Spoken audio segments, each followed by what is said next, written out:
Facebook/VRA.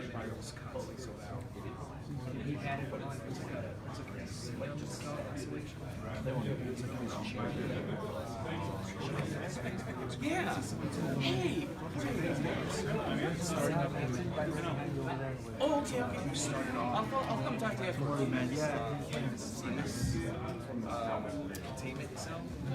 Okay. Hello, welcome. Once again, I'm going to do this again. Show of hands. Who's been here? Who's been to VRAR Chicago before? All right, next question. Who's never tried a virtual reality headset before? Ooh, we got one. You tried it already. You just tried it. Anyone else? You have to try tonight. We've got a rig here. We got 2 rigs in this room, another rig in that room. There's a rig in that room. After the event, when we get back to demos, you must try. Okay, so for those of you who've never been here before, my name is Matt Wren. I'm the founder and host of this event. We've been doing it for 3-ish years. I actually don't even know at this point. We are streaming to Facebook, by the way, so anyone who wants to catch anything that was said here so you don't miss it, you can just look it up on facebook.com later/VRAR Chicago. Anyway, we can't do this without our sponsors, so just so you guys are aware of how this is all going to work, there's going to be a real quick intro from our sponsors who basically allow us to do this event. After that, you're going to see some real quick presentations from the expert panel here, just so you can get a general gist of what their area of expertise is, because the whole point of this event is for you.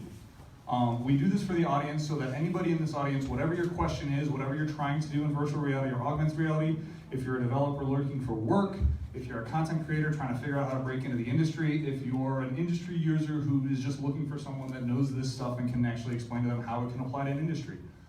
That's the whole point of this event. Whatever your next step is, we want you to take it. That's it. That said, I want to introduce our first sponsor, who is gloriously providing us with this space, 1871. Thank you very much. Thank you very much. Hi guys, my name is Phil. I'm the program director for 1871. We're very happy to have you. We're always happy to sponsor this event. It's one of our favorite ones to sponsor every month. For those of you who don't know, or it's your first time being here at 1871, 1871 is the #1 ranked private incubator. We just got that award, so I'm going to start throwing it out there globally for the entire world, and we just received that ranking. 1871 is a place where you can explore new ideas, build your dreams, launch your company, and grow your entrepreneurial family. We have excellent resources. We have accelerator programs. We have space. We can do anything that you need us to do to help your startup or you as a founder or entrepreneur. So if you'd like more information about 1871 and what we do, I have business cards on a table in the back next to the water and other refreshments. Feel free to shoot me an email. I'd love to talk to you all. Enjoy the event.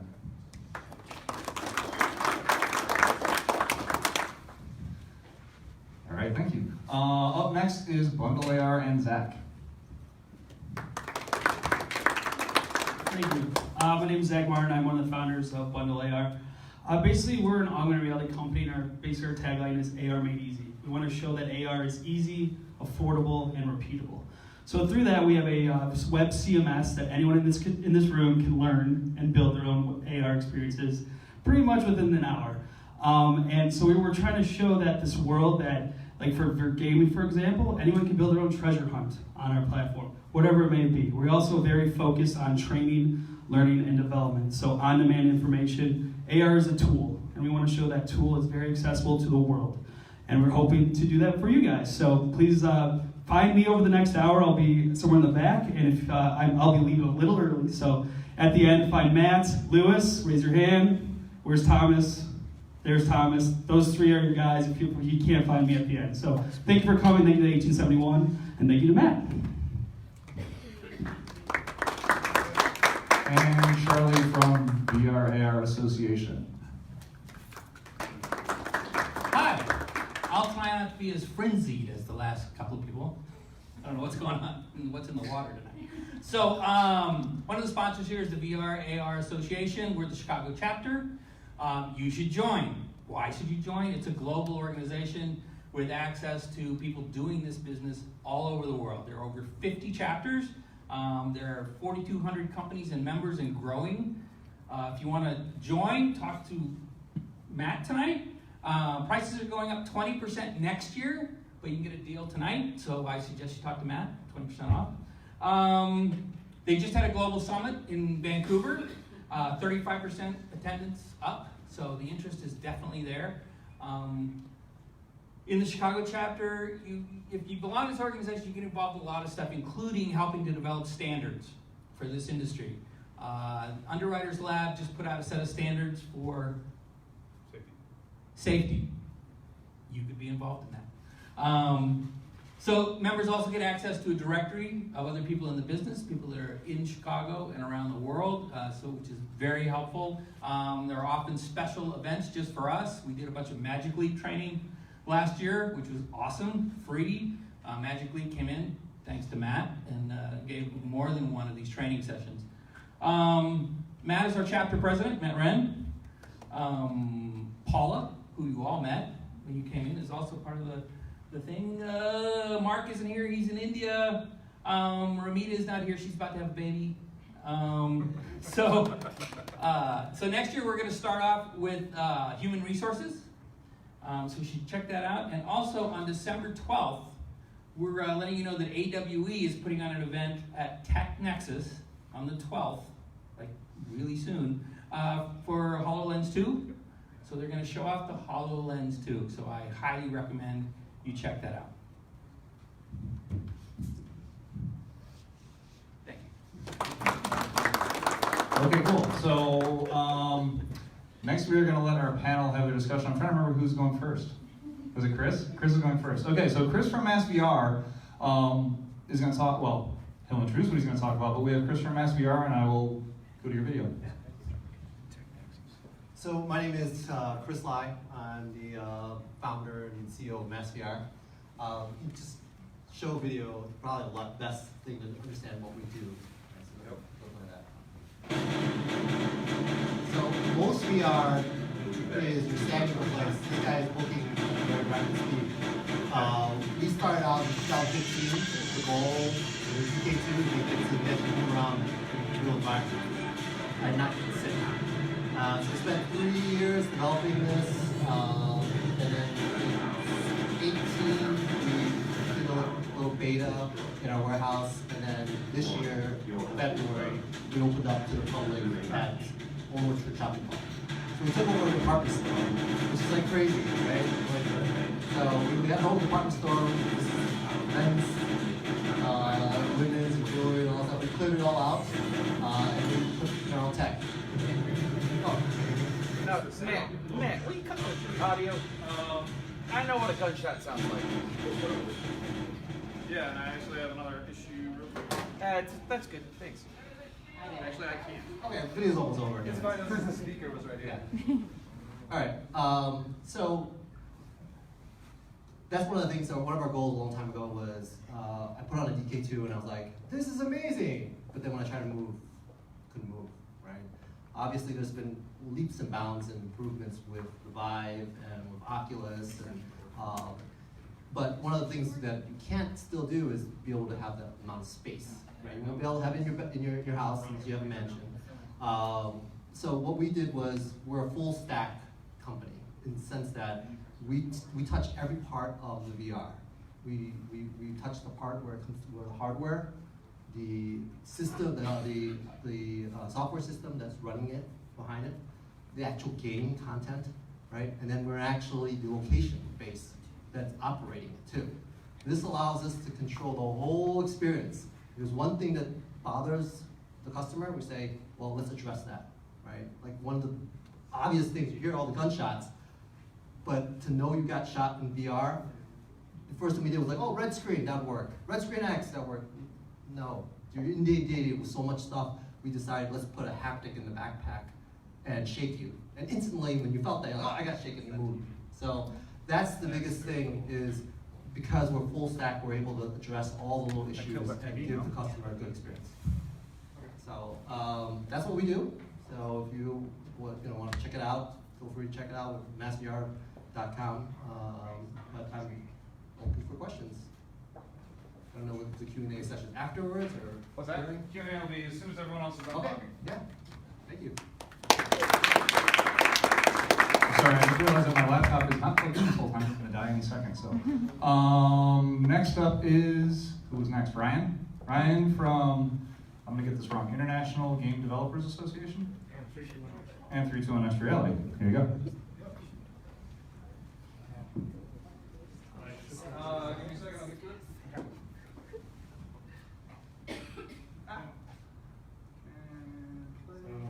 In the meantime, yep. It'll take a second to play through.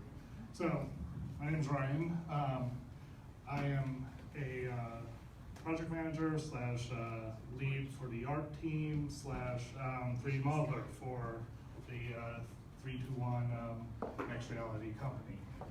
So, you know, we develop VR, AR experiences as well as extended reality, mixed reality, you name it. So, this is a little bit about the company. We've made a few games in the past. It just went away. It just went away? Oh, it did. Of course it did. Sorry. There we go.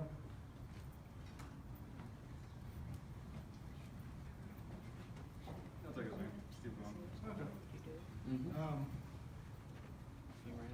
So yeah, we've worked with the Cubs to create a game for their training, to have their tailgating parties out at their training stadium in Arizona. We actually have a demo of that in the back if you want to try it after. I'll show more info once this comes back on. Other things, I am also on the board of the local chapter of the International Game Developers Association. If you if you haven't heard of them and you're in game development, I highly encourage you to look at them, just because it's a networking group. We do monthly events, and they're a lot of fun. We do training, we do workshops, we do community charity events. We have one coming up later this month. So we do a lot of great things for the game dev community and just the community in general. Saying that, I have to legally say that my opinions are my own and do not represent IGDA Chicago nor IGDA HQ. That out of the way. Getting there. Yep. Some of the other things I have are a little more visual, so. I thought it was safe for a second. That's my mistake, I didn't have anything plugged in. Try that again though, I think if you rotate through the choices. It's spinning here, so. It's flashing there, it's a good sign.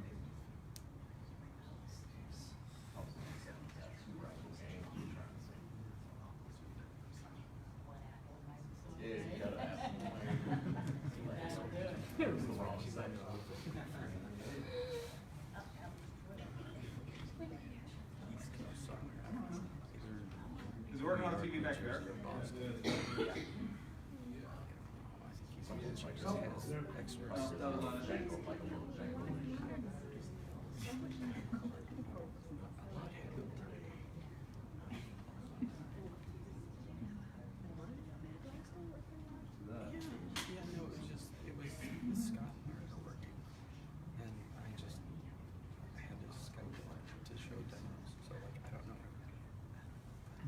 both getting the same feed, so I don't know why that one would be working and this one's not.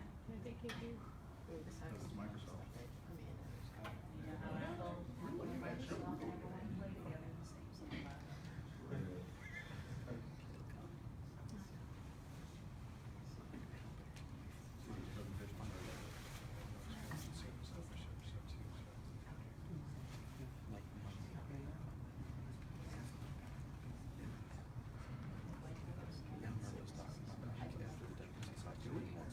How's it going?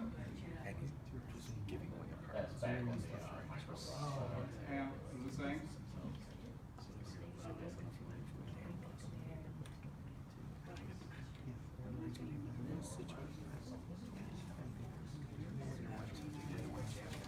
That's lovely, guys. We're not gonna go. This is back here.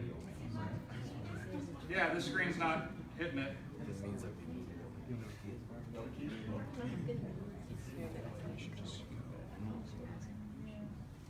sec, I gotta force put the power outside. And that might actually be it. So what are you gonna take? Yeah, you want to get going? Yeah. So we'll pause you and we'll come back to you. Okay. That works. Thank you. Thank you, Sonia.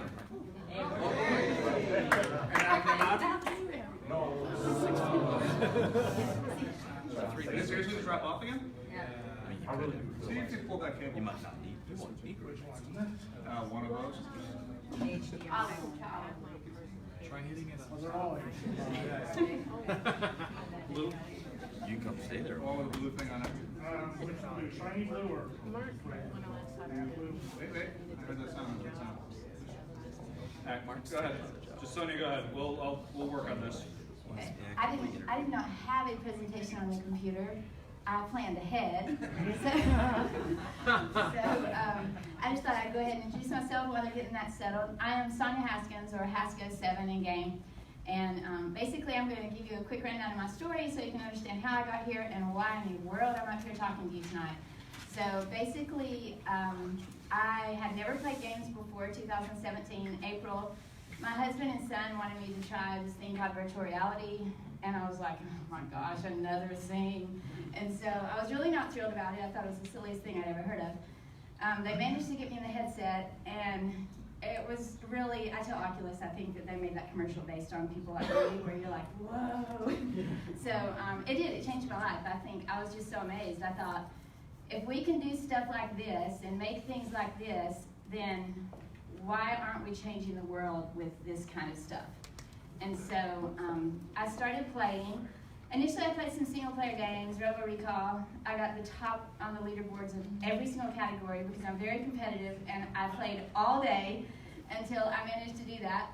And then my husband finally came home one day from work and he was like, are you still playing that same game?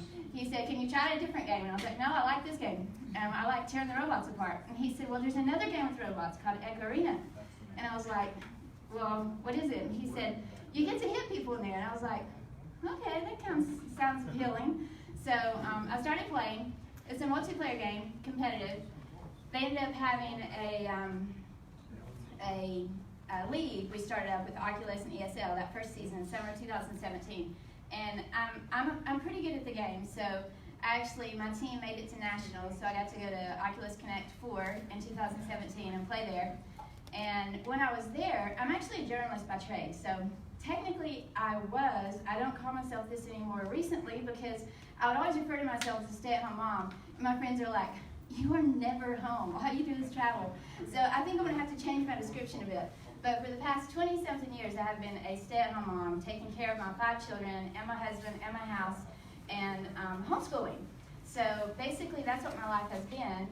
And then now, this summer have been to England, China, Switzerland, and I just last night got back here from Spain, so I'm very exhausted and look disheveled because I'm really tired right now. I'm having some jet lag, I think. But that's where all the adrenaline is coming from. I haven't even had caffeine. I'm just like, I'm not even sure what time zone I'm in anymore. So anyway, I played at OC4, and when I was there, I realized that why aren't people talking more about this, and why aren't we doing more with this? And so I decided to start writing about VR esports instead of just playing all the time. So I play, but I don't play competitively anymore. And so I now use my journalist skills. I write articles for the VR Fitness Insider and for the VR League, which is the ESL magazine. I go around and help at community events. I started a company, actually. Some people in our community started a group, Skids, called VR Community Builders, and we work on that with Oculus mostly, but we also work with other people in the industry who are interested in growing their companies or their businesses or their events with VR, because you can do that with education or industry or healthcare or whatever, not just esports. And so right now what I'm doing is going to events and helping introduce people to VR, because we all know the best way to get people interested in virtual reality is to stick a headset on them. You know, it's like that old Star Trek episode where Riker's like sticking the thing on Wesley and forcing him to play the game. If you guys have seen that, it always makes me think of that, but it really is the best way. I mean, not that I don't advocate forcing people to do VR. I'm just saying, you can get them in a headset, they're gonna like it. So basically that's what I do. Anything else I need to say, Matt? if you guys have any questions about VR eSports, definitely I can answer those. If you haven't tried Mass VR, I would highly recommend it. It's awesome, location-based. The leagues, games, players, anything like that, I can answer all those questions because I work with those guys all the time. And otherwise, thanks for the sponsors for letting us be here, and I really look forward to hearing your questions, and I hope we can answer everything for you tonight. Thank you.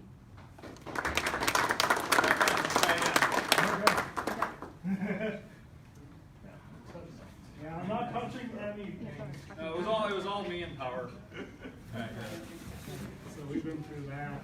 It's the company, the educators, me helping a little kid at Blurry's Children's Hospital with the VR Tetris effect. That was fun. So these are some of the devices that we've developed for.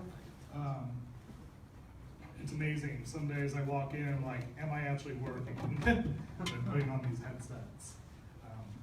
Which is funny. My wife, who's completely like afraid of new technology, I had her try VR, and the minute she took it off, she was like, when can I buy one of these? So yes, as soon as you try it, hey, you're gonna love it. Here's some of the apps we've developed, a little AR experience. You can see the GIF running right there. A little boxer game that you can play on your phone. I have a demo of that as well. And then here's a video of the game we showed, and it is playable at the Cubs training stadium. There it is.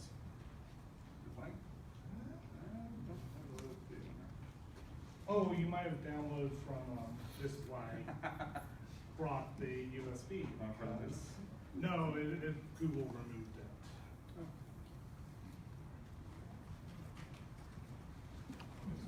Because Google. Just on the I did name the same.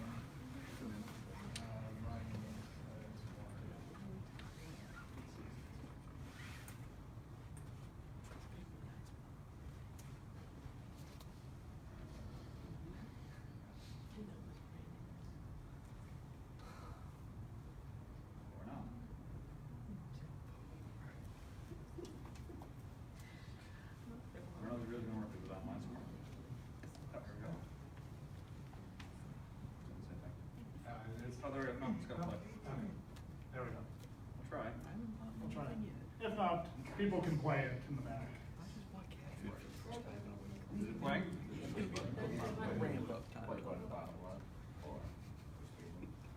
Where it exits. Might just not be working. Try one more time. Otherwise, he'll show it on his computer back there later.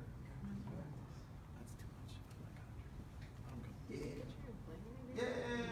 Is it going? There we go. Oh, you turned down the volume.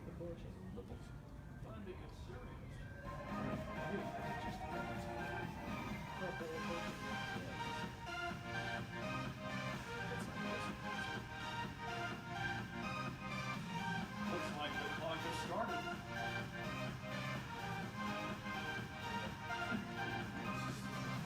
Grand Slam. That's gross. We are heading into the home stretch.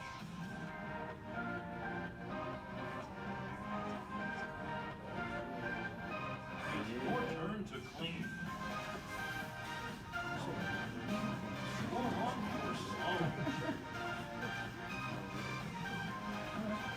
Play ball.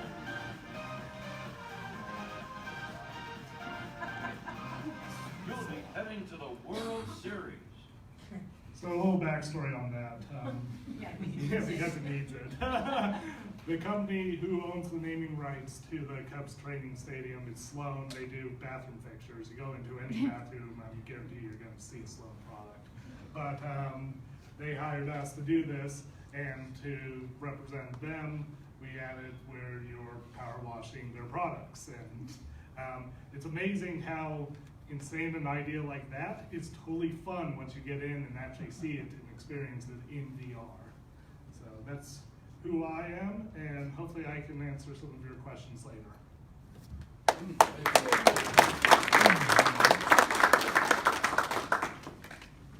Aaron, you up next? Yeah. All right.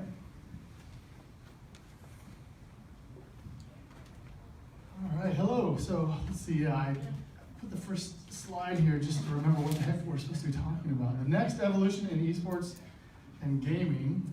Hi, I'm Aaron Sawyer. I've got a theater background. I'm the pretty boy frontman of Redline VR, the world's best virtual reality bar that just opened in Ravenswood. We really went for an opposite thing than most VR does. Most VR is like technology, black, neon, this probably used to be a strip club, it's loud, it's angry, 14-year-old boys love it. And we decided to go a different way, more of a Disney attitude, more like let's hide the technology, let's make this feel comfortable, let's be a little urban chic, let's be upclass, upscale, class. And then we've had a whole bunch of corporate parties coming through lately, a lot of kids' birthday parties. If you come at Redline VR Saturday 10 a.m., kids are screaming. You come Saturday 10 p.m., adults are screaming. It's a good time, it's been working out well. We've only been open about 2 months, but all the numbers are headed in the right direction. And we have all the normal games, all the best the VR has to offer, but then really the goal is to develop a VR community that knows each other, that is tired of Beat Saber.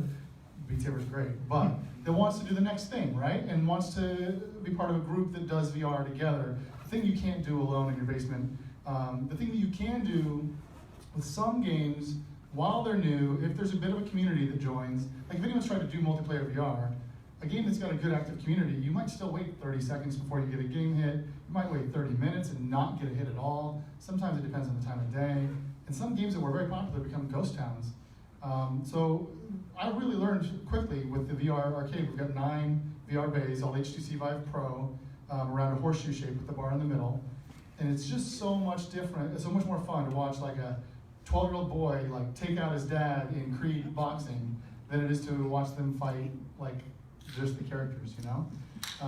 So getting that human connection and getting the performative aspect as well, because there's definitely some games that are really made for you to be at home alone with like, you know, Doritos dust on your belly, just like chilling at 3 a.m. You didn't even know it's 3 a.m. anymore. I've done it, we've all done it. But then there's some other games that are stupid that way. One of them is like Drunken Bar Fight. Like, if you're playing Drunken Bar Fight, no offense, in your living room, alone, you're dumb. That's a dumb game. Don't play that very much alone like that, right? But in a bar setting, in a performative setting where everyone, all your friends are watching you, they're cheering you on, they're saying, look out for that guy. Then all of a sudden the game's got a whole new life. It's got a whole new purpose. Another example of that would be cow milking simulator. That's also pretty dumb. But when your friends are egging you on to try to make chocolate milk this time or whatever, it's good, it's good. And some things are like that, like ping pong. And then other things are like kind of silly, but if you make people take them seriously with making leagues and having there be some stakes involved. We did a test for eSports. I'll power through my slides, they're not all that important.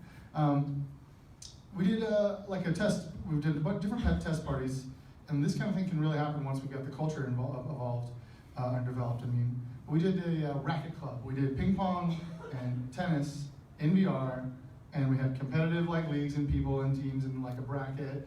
And all of a sudden people start to take this game seriously and they start to cheer each other on, and this table's taunting that table, and like the serve is an ace, and just the whole place explodes. It's amazing.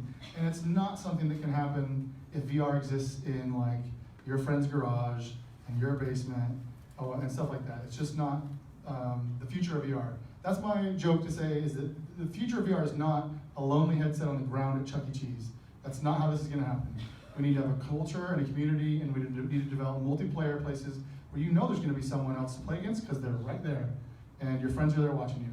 I'm obviously have a heavy bias towards this multiplayer arcade format, but come on down, you'll love it. Alcohol helps, by the way. Everyone is always worried about getting sick, but and I've pissed off some developers, and they pissed me off because it's like they read some book about how you're supposed to program VR from 2002, and it's like it's not how it is anymore. Like we've learned other things, and the technology's just different. The refresh rate's different. The resolution's different. Blah blah blah. So let's see if there's anything that inspires here. Oh, right, I forgot to brag. VR Regatta is my taste of like competitive VR stuff.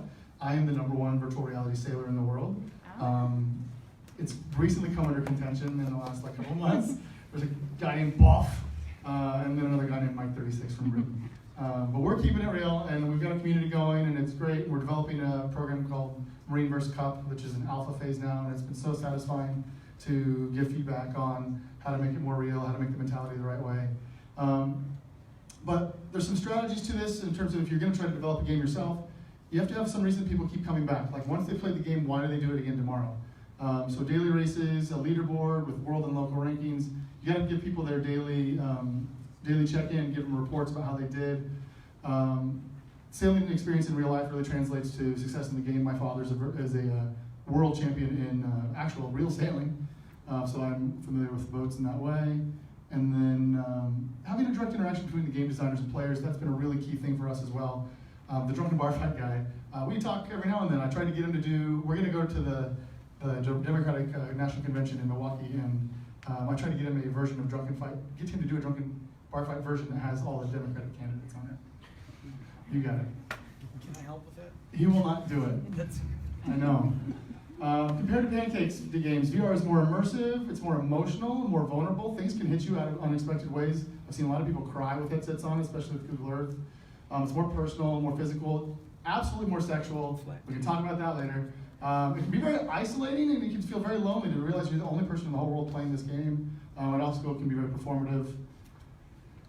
I tried to dive into what eSports are, but sports watching in general, I think it's really nostalgia based. Like baseball's not fun to watch people, it's really not. But if you like watching baseball, it's because you remember what the dirt tastes like when you did it, when you were 8. And so I think that's what's happening with eSports now is people really enjoying reliving what it's like to watch these people do the good stuff that they can't do anymore. I really love that there's physical skill required, that there's actually a sport involved in the sailing, like you have to be like this to get the boat to turn the right way. And that's really a big deal to me too, to not just have buttons pushed, but to have a twisting, attractive body doing physical exertion, falling, dancing, jumping. So keys to success, I think, would be to have these multiplayer arcades, tied to known experiences, especially like Half-Life, Alex, is not going to be something good for esports, but something that people know, something that makes people have to play VR, have a ceremony, have public prizes. So anyway, I'm good.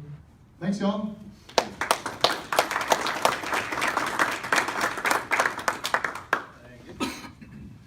Okay, and Keisha. Here we go.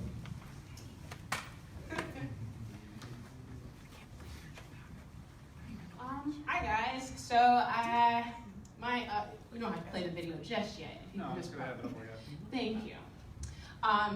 So basically, I'm a lifelong gamer. I've been gaming since I was 10 years old. I'm 36 now, and this whole journey has been about developing a market and community around a medium that very similar to Sonia, I think will change the world. My experience includes a short stint at Ubisoft, Midway Games. I also just recently worked at HTC, and for the past 10 years, I've run a media tech company called Sugar Gamers, and I have recently become the head of marketing at a company called Live CGI that also develops different applications in AR and VR.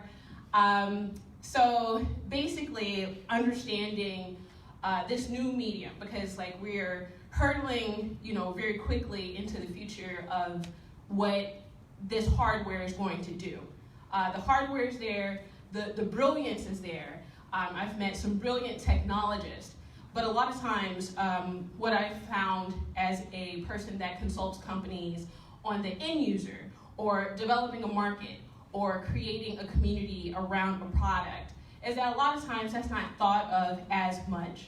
So it's a very interesting thing what's happening with esports in VR, because esports in general is such a new conversation, and deconstructing that is essentially what I do for a lot of different gaming companies who want to get into that space. I also talk at colleges and different sort of organizations that are trying to add some element of video games, AR and VR to their curriculums, and sort of I make sure that they understand at the end of the day, it's going to be like very normal people who are going to play this game, and like how are you going to keep them playing, and how is this going to be a productive experience that they can talk about and articulate to many people as being something that has been an enhancement to their life. One of the things that I love about the medium of video games, virtual reality, and augmented reality is that, as you can see here, I have also recently become the commissioner of Tachyon League. And what's exciting about this is that as a person that, again, understands end user, there is a demographic of people who already like gets esports. They're like into Fortnite and Dota and so on and so forth. But converting that to a VR space is going to be a little bit difficult because as people think of esports, they try to compare it to regular sports. So Tachyon League is essentially a combination of both, where you still have the athleticism, but then you add motion capture so you can have an AR element, and then you can engage with it in real time in virtual reality, augmented reality, or just a flat screen. And I'm very excited about that, and again, just being creative with the medium and being cognizant of like how the end user is going to receive an experience to create, what eventually will be mass adoption. Is basically what I've been doing for the past 10 years or so. So anyways, if you have any questions about that, I would love to answer them. If you could put the sound on, it's just a minute. If you could, yeah. Yep. A new live sport for the next generation.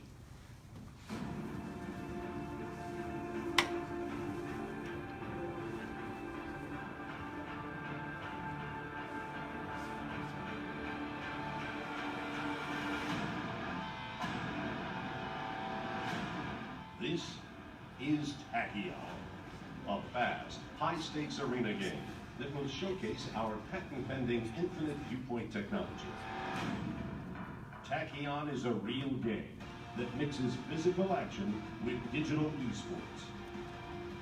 Our technology puts mobile, AR, and VR fans right on the court, where they can access unparalleled player info.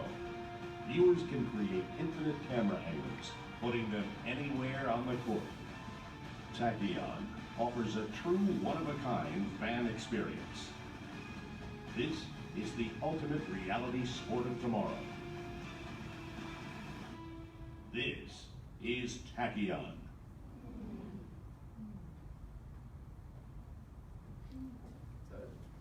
That's it? No,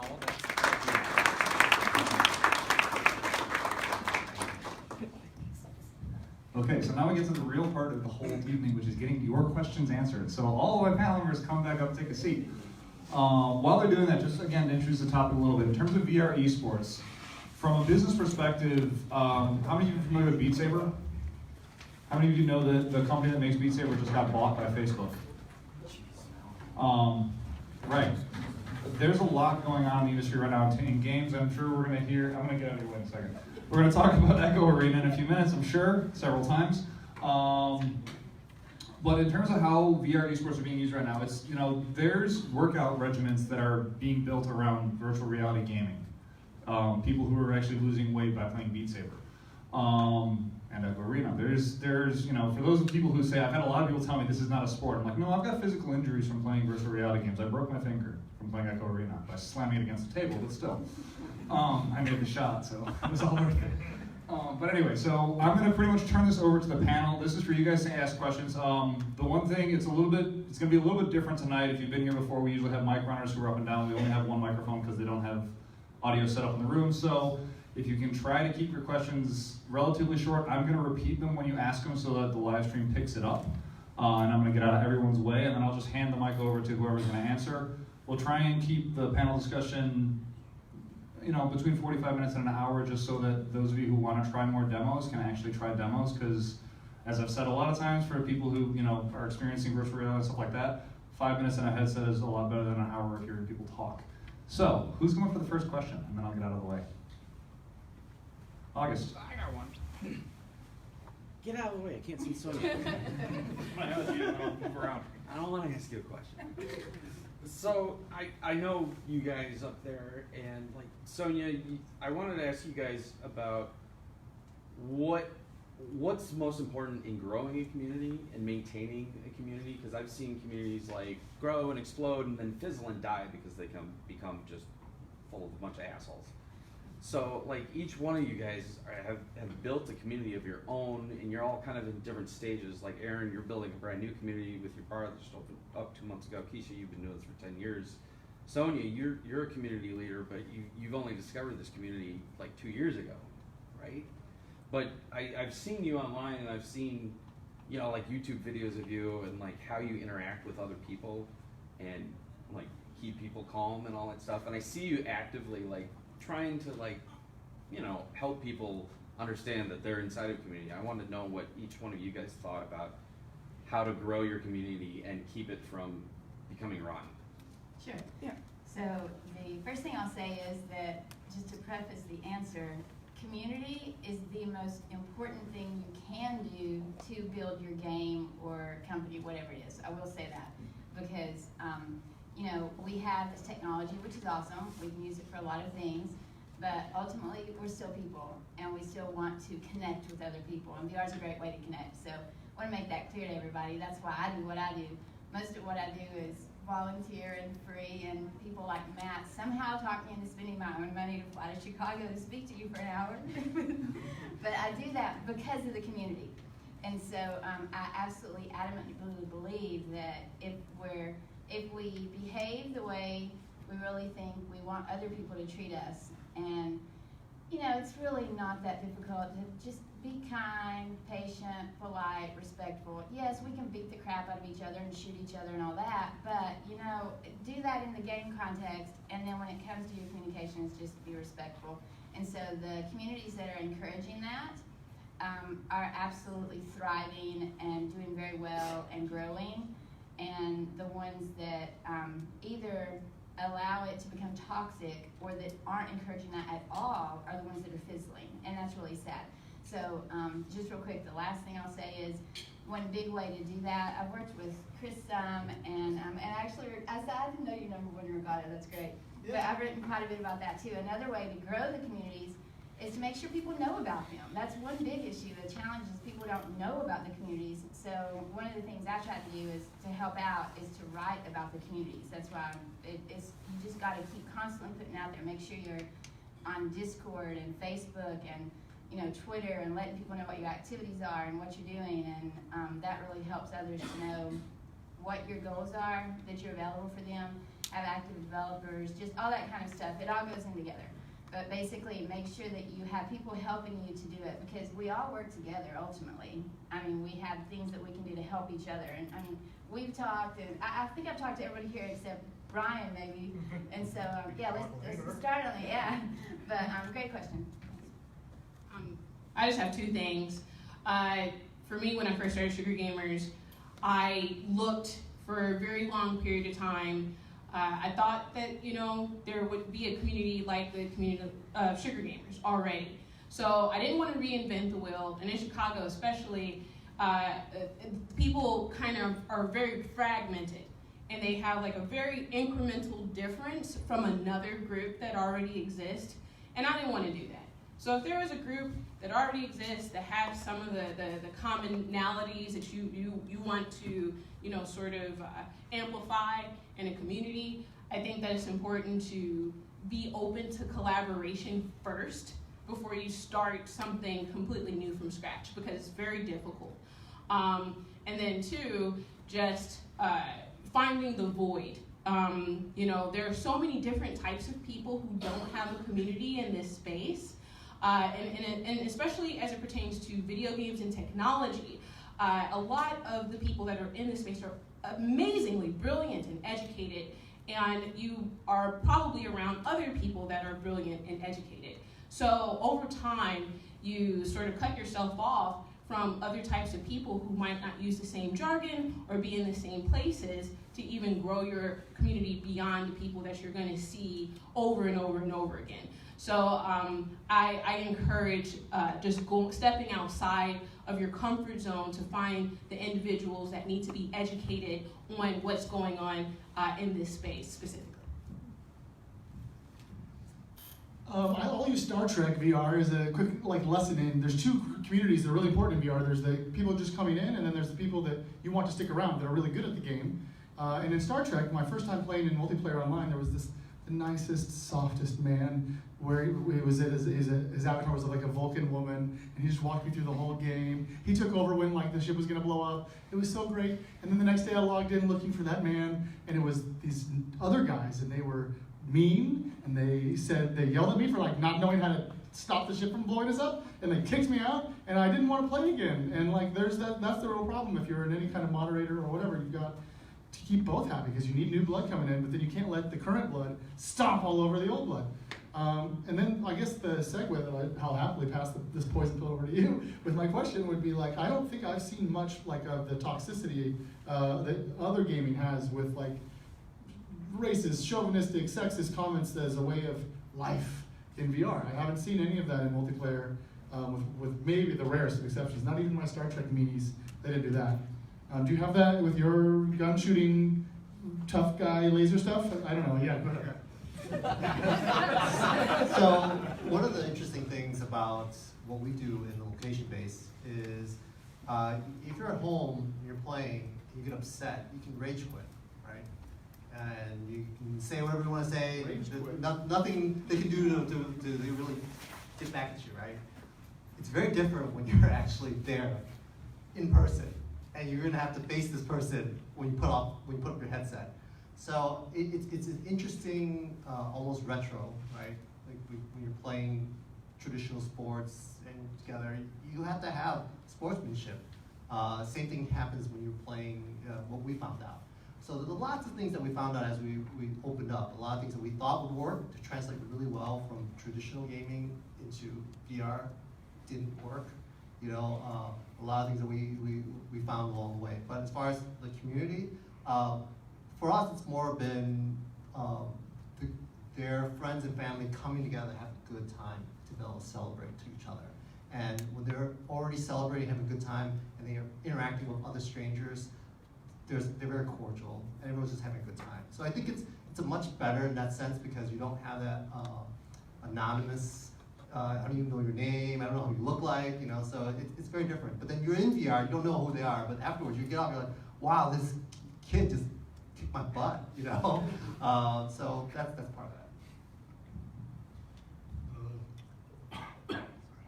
So the best way I'm going to answer this, with the IGA, we're all about community, so community is really important to us as a whole.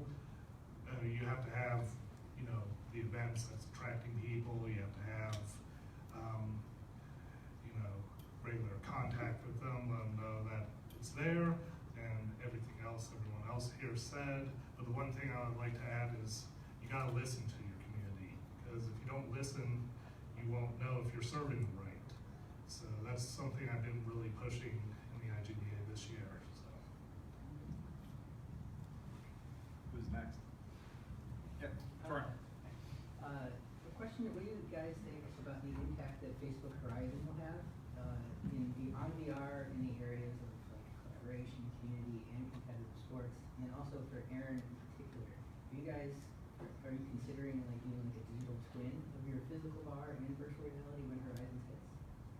So the question's about Facebook Horizons, any impact it's going to have, and then a direct one for Aaron, so you get to go first. My business partner that entered this with me is also the president of my theater company, and so when we have really good artistic ideas that don't make money, I tell them if you want to have an artistic idea that loses money, you're already the president of my theater company. So it would really be about monetizing the Facebook stuff.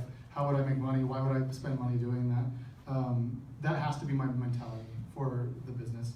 And so I guess I'll leave it as that boring, cold, calculated answer. That's the thing though, is there's a lot of people want to make VR stuff, but then you go out into the world, it's like, let's make this together, and then the conversation stops because one person said 4,000, somebody else said 4D,000, and one other person will do it for $400, but they'll take 4 years. So, wink. So what are you gonna do? Does anyone else want to actually explain explain what Facebook Horizon is, just in case anyone doesn't know? Yeah, have any of you tried it? Not yet. Okay, so I've tried Facebook Horizons. It's very cool. And so basically, it's like a social gathering place in VR where you can go in and hang out with your friends. And so you can build worlds, and since most of you all have used VR, you go in and it's like what I would call an Echo Arena lobbies, you know, where you hang out in different types of lobbies or rooms or areas. And you can either play games, which I played this one game, it was really cool. You're flying around and, you know, shooting other planes down and stuff, which I always enjoy. And then you can go to other places where you build things together, or you can, there's just all kinds of stuff to do. I mean, it's just like, you know, going in and hanging out with people. There are some things I think that they need to adjust before it's released, which they're working on things now. You know, it's still in alpha, I believe, right now. I think it's going into alpha. Is it beta, Facebook brand of Rec Room? Yeah, it's basically similar to Rec Room. And, you know, we have Facebook Spaces, and so it's a similar thing. So now I will say this here. I don't work for Facebook or Oculus, so I can say whatever I want. I don't enjoy going and hanging out in those kind of places because I'm very competitive. So I would much rather go somewhere where it's going to lead to a competitive game or something like that. And so in Horizons, whenever I could go into the area where we actually competed and played, in like an esport, I loved that. It was great. The collaboration part, for me personally, I'm not going to go in there and hang out with my friends and talk to them in that, just because I would rather do that in a competitive game setting. We can stop the game a minute and do it. Now, and I'm just giving you some thoughts here. This is my own personal opinion here. But I have friends like Nava Berg. She's like a social master, and she loves hanging out in social VR, just loves it. And she goes and talks to her friends, and there are a lot of ladies that do this, like women that they love that. And I'm going, I just, that's not for me. I mean, you know, that's the great thing about VR and anything on the internet, though. You have something for everybody. You know, so it's different. Specifically to your question in regards to collaboration, I really like the fact that whether it's Horizons or whatever, and I do like this about that you can go in there and you have a place where you can have meetings and talk to people, and you can be present in an environment where you do have that presence, because we can talk on the phone or we can do meetings via Skype or whatever, but I don't know, it's really weird. To me, I would much rather be either doing this in person or in VR versus any other kind of setting or meeting, because it's like real. You know, when you're in VR, it's like you're really there. And so I would much prefer to do that versus like phone meetings or typing and things. So I think it has a lot of potential for maybe eSports. I don't know. It's they're going to have to ramp it up as far as that goes, because it's very maybe for kids, but the adults, we've already reached levels there where it's above that. Collaboration, yes, I think so. But for social, if people like that, maybe you don't like Rec Room? No. Yes, yeah, I very much don't either, but, and I guarantee you somebody somewhere is going to yell at me for saying that since it's on stream, but whatever. It's just, that's not my thing. But I like the fact that we have something for everybody, and I know a lot of people who are really going to love it, absolutely love it. So one of the things, again, I'm always looking at the end user, and I am constantly around Gen Zers and people who are in college.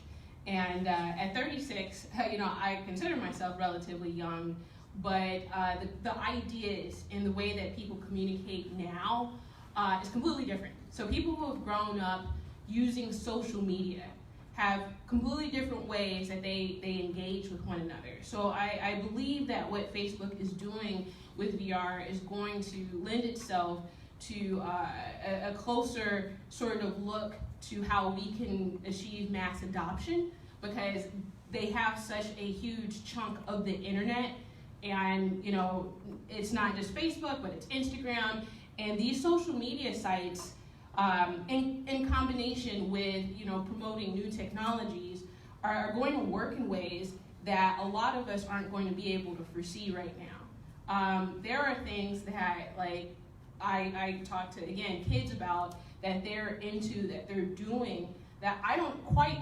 understand, but is prolific in their social community. And a lot of it takes place online in social media settings. So I think that it's definitely something worth looking at, even if like you know, as an individual that's in VR currently, don't necessarily engage with VR in that way. Like look at Fortnite and look at what happened with the Fortnite concert with Marshmello, and look at what's happening with League of Legends. And if we're talking about eSports and we're talking about progressive technology, there's a lot of things that are happening that are not for us. It's just not for us. You know, Fortnite is for very young kids right now. You know, it's for basically people under the age of 18. And League of Legends is for young people. With that being said, the way that they engage with it is intense. And a lot of it has to do with how this new form of communication has taken hold via social media.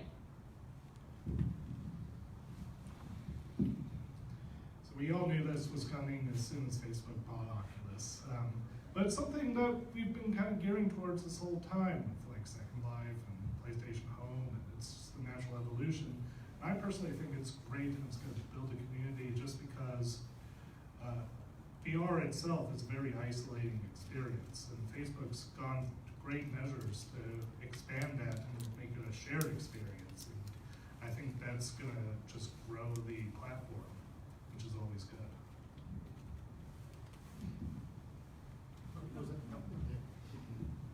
I was going to say, the one thing I'll add, and I'll be the person who's also going to say, normally, by the way, I'll try and stay out of the conversations, just let them answer. I'm also not a big fan of the social experiences in VR.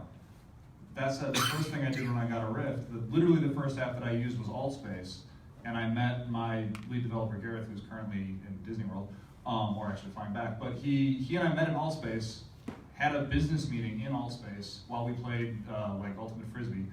And then also, he was kind of explaining to me what other apps I should download. I should get Robo Recall, I should try this Echo game, which was in beta at that point. And then the next thing I tried was Echo Arena, which, while it's a really cool team-based player versus player esport, it's also a very huge social experience in that you're in the lobby actually, kind of waiting to start games with the other people you're playing with. So again, while I don't necessarily look at it as social, it was very social. And the other thing that I'll just add, which I'll throw out there for Facebook Spaces, and this is, by the way, one of the things that for this event, to get off topic a little bit, if you guys have suggestions for how to make this better or something you want to see, please email me, tag us on social media, whatever, please tell us. One of the things that came out of that was about the 5th time we did this or the 6th time we did this, someone's like, oh, well, it's not like you can do everything in VR. It's like you couldn't host this event in VR, which I said, challenge accepted. The next month, I hosted it from Facebook Spaces. I wasn't physically there, I was at home. They held it at FinTank's offices, and I was literally hosting it through Facebook Spaces. And it was a great way for people to demo Facebook Spaces, and you should have seen the guys who were there. There's probably about 40 or 50 people there. And I put them, there was an Oculus rig in the room so that they could come into Spaces with me after the actual panel discussion. And the second you reached out and shook their hand, literally everybody laughed. Like everyone did, oh my God, we're shaking hands. It's like, yeah, we are, even though I'm in, North Riverside and you're in downtown Chicago. So yeah, you can't discount the social aspects of it. It makes a big difference, and it will build community, even if some of us don't necessarily prefer it. Next question. Yeah. Okay, so we have like 2 questions. Go ahead. So like, how would it look like with Snapchat, like the geo tagging feature? Like, how would that look? Like as you're going around snapping, how would that look like? Is it possible for it to be that portable on your phone, like with the new iPhone 11 and the Galaxy? Okay, I have a question for you guys actually before I answer that. Is that okay? Yeah. So how many of you you've all used VR except for 1 or 2, you said, right? When you asked that question? All of you have used VR, right? So how many of you are developers? Raise your hand. This will help us a little bit in answering your questions. Developers. Okay, how many of you are industry leaders interested in using VR in your companies or business? Okay, how many of you consider yourselves very familiar with virtual reality? That gives us a little, we should ask that question before. So the next question is, do you know the difference between virtual reality and augmented reality? Raise your hand if you do not exactly know the difference between VR and AR. Okay, so how many of you know what AR is? All right, so there's a lot of variety there, but that gives us some idea. In answer to your question, so virtual reality, you put on the full headset and you are actually immersed in the environment.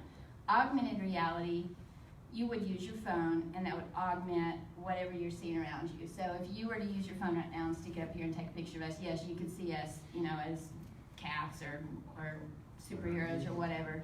So it's a little bit different. There are, getting back to the topic of the night as far as eSports goes, there are people developing augmented reality apps for VR eSports. You can do that, and there are those being done, which is awesome. Virtual reality and the social question, back to that just a second. Somebody asked me before the meeting started tonight about meetups and stuff. You don't have to have that in VR. You don't have to be close to people to do what we're doing.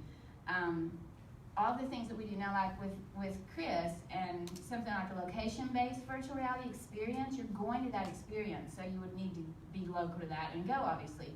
But for something like what I do, and like Regatta, what he's participating in, a lot of these things, you have esports leagues, and you have players all around the world. Like the people I play with, I could play with somebody, we could play Echo together, me in Tennessee, Matt in Chicago, and another player in Canada or Australia. It just doesn't matter, you can still play that way. We typically divide up sections only for the advantage of avoiding ping problems. Because when you have, which is hilarious that I'm sitting here saying this, because 3 years ago I had no earthly idea what the word even meant.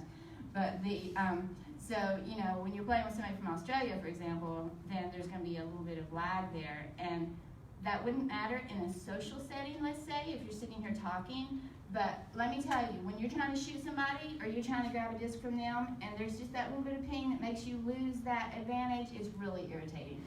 So it's better whenever you do the leagues and such, if we divide it based on, we typically have North America, Europe, and then there's the Asiatic regions. And so there's just so many things that we can tell you guys. I mean, just all that. But as far as your question, I'm not really sure if you were referring to Horizons or if you're talking about esports in general or just AR. If you just needed to know a little bit of the difference. I'm just thinking like who else is going to step into this field? Like Facebook is into it. I remember like who's in this? Oh, here. Yeah. Who's in this field? Well, not who's in this field, but like Facebook just hopped in and bought like an actual Oculus. So like I'm wondering who else is going to be stepping in. So Facebook bought Oculus in 2014. Right. Magic Leap is, they launched in 2017. Microsoft obviously has HoloLens. Amazon has Sumerian and a whole lot of other applications that they're doing. Pretty much every major tech company in the world is, you know, so one of the things that I was saying last year actually at a lot of the meetups, there's the Forbes top 10 emerging technologies. There's Forbes top 10 tech companies. And last year, so not even 2019, 2018, early 2018, Forbes did a ranking of like, okay, here's the top 10 tech companies. And you take all the emerging technologies that were out there. You have AR, VR, you have AI, you have blockchain, you have IoT, you know, 5G, all these technologies. All 10 of Forbes last year, all 10 of Forbes top 10 tech companies at the time had publicly come out with an AR strategy. Not all 10 had done all the other ones. Like, you know, AI is going to be huge. I'll be the first one to say that. But even last year, not all 10 of Forbes top 10 tech companies had an AI strategy publicly. They had all already committed to AR and VR. So who's jumping into this? Literally everybody. You know, this is one of the things, again, from the VR Association, I have a little bit of a bigger vantage point to see like how much this is actually affecting everything. The scale of change you're gonna see as this technology rolls out is on the scale of the launch of the public internet. Like this is a whole new communication medium. And that's why, I mean, the reason we have the hashtag, the next evolution, is you take like evolutions of communication channels. This is the next one. And pretty much every major company is already publicly committed to it, and it's already started. You know, and you know, I don't want to jump ahead and let people know what our hashtag is going to be for next year. But the plain thing is, if you don't have a strategy next year, 2020, you know, the thing that we say, and I'll come back up for questions after this. The big catalyst for the launch of the public internet was when Microsoft bundled Internet Explorer with Windows. That happened in 1996. By the year 2000, if you were a company and you didn't have a web strategy, you were so far behind, it was amazing. In 2007, the iPhone launched. By 2010, if you did not have a smartphone app or strategy or something around how you were going to use mobile devices, you were so far behind, it was amazing. All of these headsets that you see, they pretty much came out 2016, 2017. In 2017, Apple and Google made AR and VR part of the operating system of every mobile device. By 2020, if you don't have an AR or VR strategy, you are so far behind, you're probably not going to catch up. So who's going to be in this medium? Everybody. Next question? Yeah. My question is for Chris, but anyone else can chime in. You mentioned your company's full stack. Which part of the stack was the most challenging for you guys? So the question is for Chris. Sorry, I'm repeating for the web stream. And it was, he says his company is full stack, so which stack was most difficult? Which part of the stack was most difficult? Which part of the stack was most difficult? It was definitely, when we started, there was no movement, right? So we tried every technology out there for movement. And so I definitely think the hardware part was really hard because we have these huge companies working on it and we're this tiny little company with just, you know, bootstrapping it, trying to make it, right? And then when we were able to make it, we're like, well, we're gonna create content for it, you know? Well, I guess we'll create content for it too. But the hardest part is definitely the hardware. It's moving so fast, you know? We were in Gen 1 for a really long time in R&D up until 2018. And then we started on Gen 2, and that's what we're showcasing now, and I'm already working on Gen 3. The advantage we have over bigger companies really is that they have to make it work for every environment, every situation. I get to make it work for my specific situation, you know? And so what we try to do in our philosophy is we want to make it so it's the best VR experience out there possible, right? So you can have a really good Oculus headset or a Vive or something like that, but you're going to be missing something. You're going to sacrifice something, right? But when you come to our facility, we control the whole environment, right? Even the game. So a lot of times, someone can make a hardware. I've seen a lot of great hardware out there. Great haptic stuff, great things. But if the game doesn't support it, then that hardware never gets to the consumer, it never gets used, it never gets shown, right? So with us, when we come up with an idea, we're like, or we see hardware that's out there, we said, that's great, we're hardware agnostic. If it serves our purpose, this thing that makes it make it feel like a sword, whether it's a dagger or a long sword, it's able to transform, great, we'll integrate it into our experience, right? If it doesn't exist, well, let's make it, right? So the hardware part is definitely hard because there's such a huge barrier. Software, you can program stuff over a weekend, test it. For hardware, you've got to like, you know, make a prototype, then you got to go out and get it manufactured, then it breaks. Even the hardware that we have, we use breaks consistently, and we have to like augment that now to make it more durable. Because people are running around and backpack shaking and the plastic starts fracturing.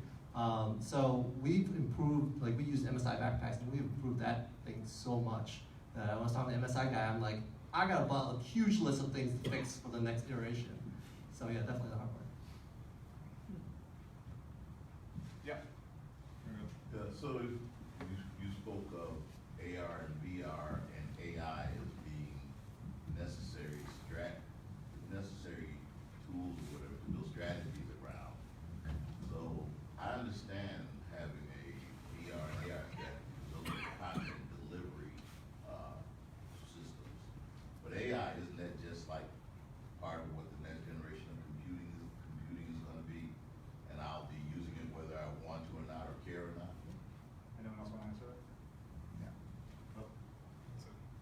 You want to go first? Yeah. Yeah, go first, then come back. I'll come back. Okay. I'm my answers We'll work are this way. Okay. So, AI is going to be really important moving forward. It is going to be integrated in almost everything going forward, true.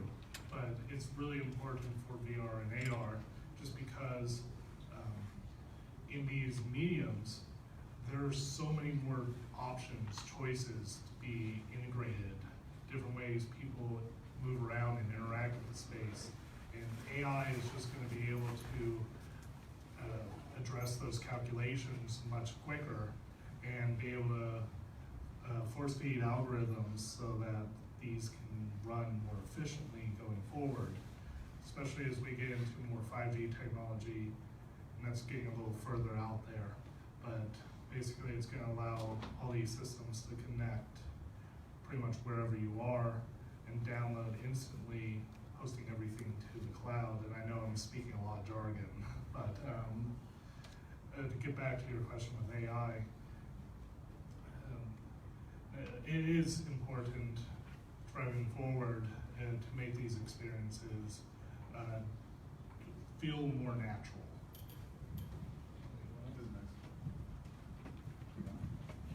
So I'm going to answer your question in regards specifically to VR eSports, to give you an example. We have, and we've talked a little bit about Echo Arena tonight. It is my favorite game. I don't care to say that. I love it. It's great. But it's also a very, very well-made game. And so it's been in various leagues, and it's just a well-made game.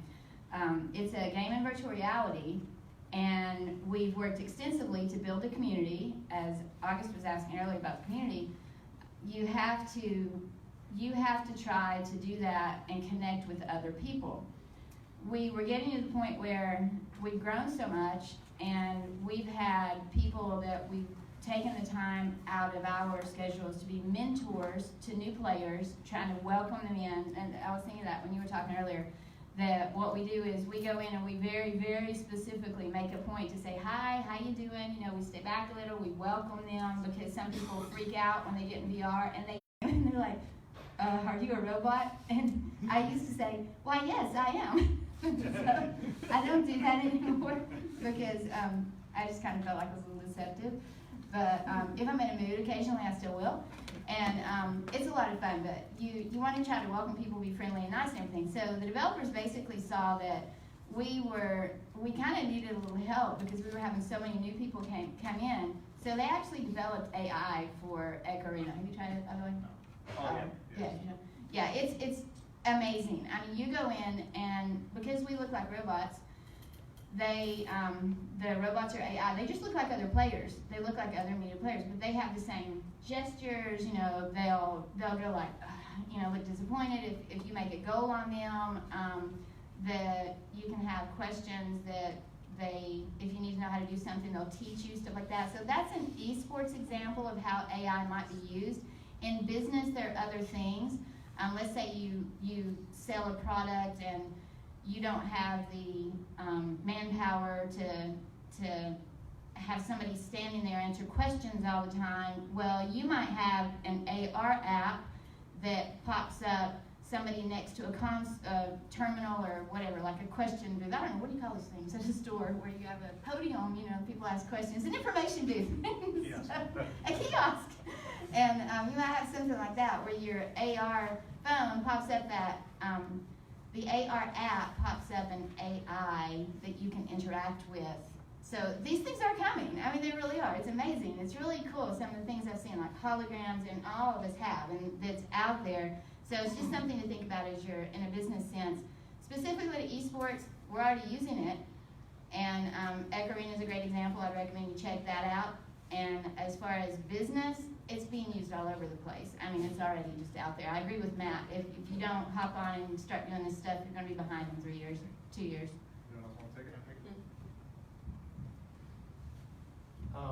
So I've been around for quite a while, right? I actually wrote a 3D engine before there was DirectX. And the way I see AI, and I'm actually using PyTorch, is it's one of those frameworks and tools that allow you to create something that you could not create before, because it is learning itself.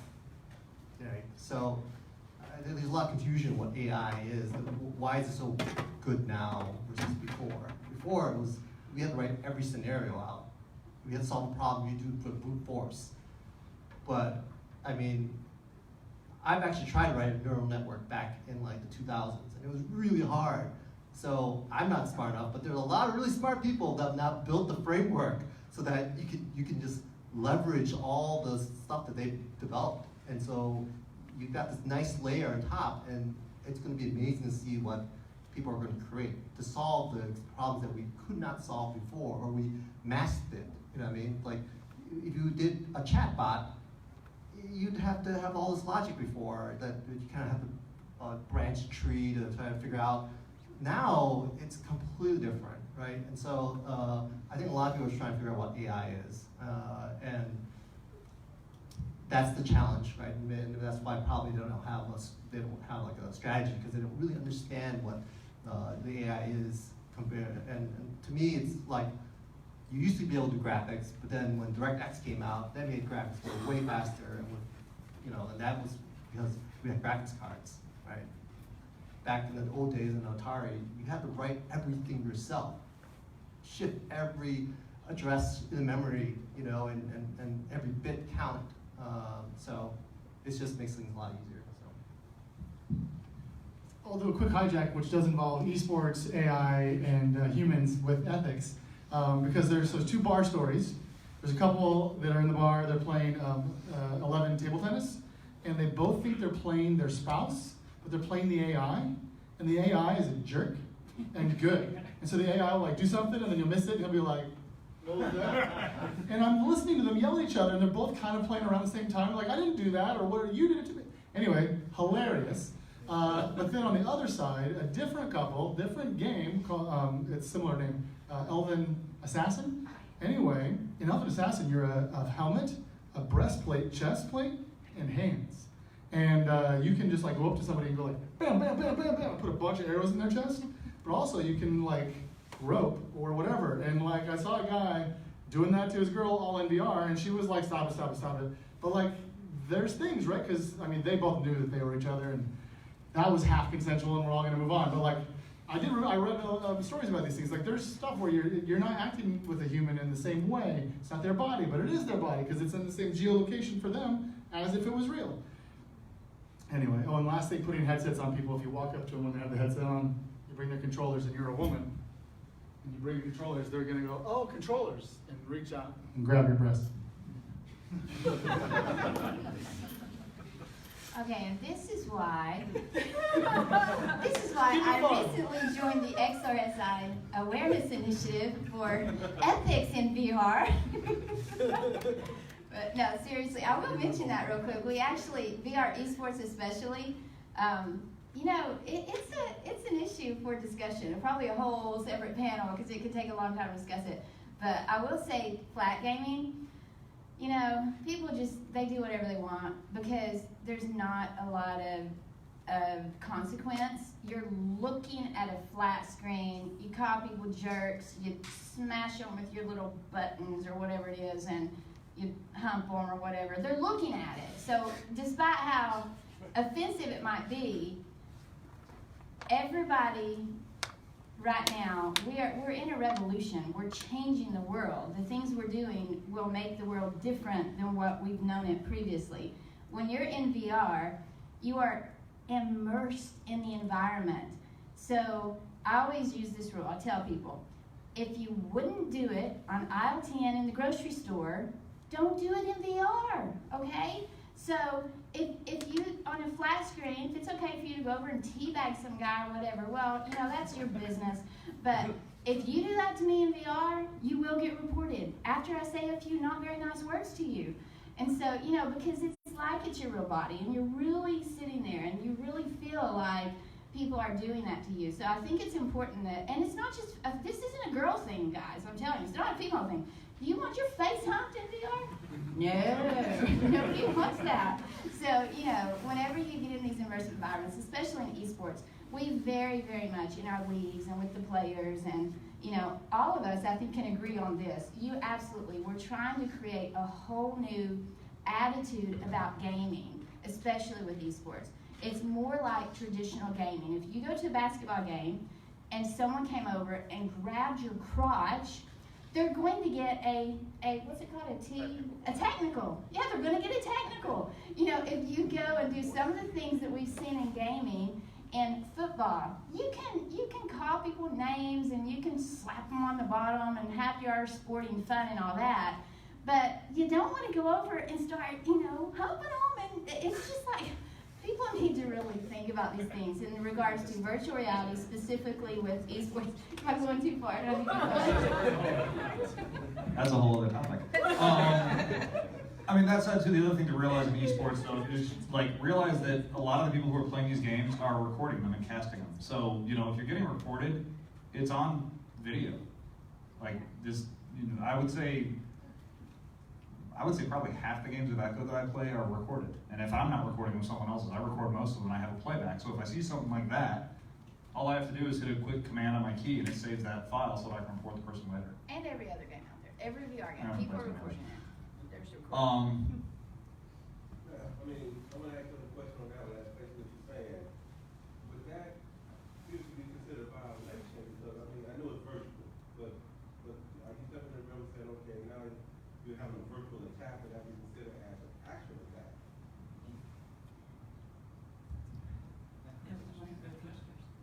Yeah, can you actually repeat it? So you're saying in the virtual games, if you're basically misbehavior in virtual games, would that be a what? Would that, okay. Is it a violation?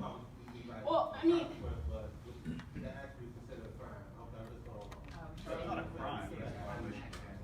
I mean, I don't believe so, but if we're talking about esports specifically, and like why esports is such a prolific conversation, a lot of what needs to, be regulated in any game is a certain amount of behavior.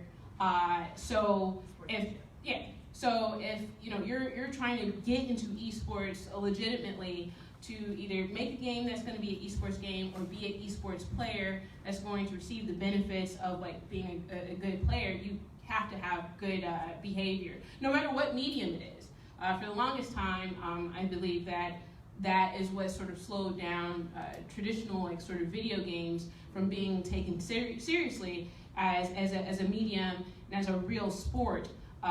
Because of some of the behaviors, because of some of the things that you can get away with, but now there's so much structure and there's so many standards and rules and regulations to prevent that sort of thing. So more people will be comfortable playing the game, because if all you're hearing about is like this terrible behavior that's going on in VR games or esports games in general, then you're not going to get to that mass adoption that you want, because you're discouraging groups of people to want to play. So most gaming companies have rules and regulations in place to prevent that sort of thing. And I want to add one thing to that specific question. We have a lot of companies like Facebook, for example, that are creating bubbles, or there are things you can do, like in some games, you can report on your wrist. You have ways in the games where you can report things to them. I think all those tools are awesome. It's great to have these different tools that you can use. And I think you're going to agree with me on this. The tools are great. A change in societal attitudes that we need to respect one another is even better. And so your question that, is it an actual crime or something? Well, in the sense of, if you go and, I just shot you in VR too. I mean, Right. So no, it isn't. But at the same time, in regards to how we respect one another, if someone is doing those things, then I think, yes, in that setting for that game or that social environment or whatever, they should be reported and they should not be allowed to be in there, because we also have, everybody, all kinds of people in there. I mean, I don't care. I always tell people, I don't care if you are white, black, gay, straight, Christian, Muslim. I don't care what your religion is, where you're from, what language you speak. Everybody should be able to go into VR and feel welcome and feel comfortable and not be in any way whatsoever ostracized or harmed, like where they're just made to feel, oh, I don't want to be here. That's what we're trying to work toward in real life. But if we can do that in VR, then can we also transition that over more even to real life? I want to say this. I know, hold up the panel. I know you're talking about inappropriate behavior. I understand when you teach it, say, well, let's say somebody crosses the line and do something that really looks inappropriate or offensive on the basis, I think you can say it's a phenomenon. Somehow that now, when you get to that level of that, how would you address that? I can say you ain't gonna put the block in there, but do something to that effect. I mean, law's law. So if you're breaking the law and you do it in a way that's in a VR game where someone could be recording it, you're pretty stupid, basically, because there's a good chance it gets recorded, and if you're breaking the law, then you're really breaking the law, and there's a recording of it. In terms of what we're talking about is more like the game rules. So like Echo Arena and sports, Echo Arena has rules for behavior. So if someone violates those rules by doing some of the things you're talking about, all I have to do, I mean, I've got a screencast. I can press the key command and it recorded the last 15 minutes, and I can just send that to the people who are in charge of Echo Arena, and they'll ban that player. All the professional leagues. And most, yeah, as I say, most of the major sports have that. But in terms of actually breaking the law, like an actual break of the law, if you're gonna, you know, if you're doing that in your computer in any way that you're like on the internet and you're trackable, it's pretty dumb.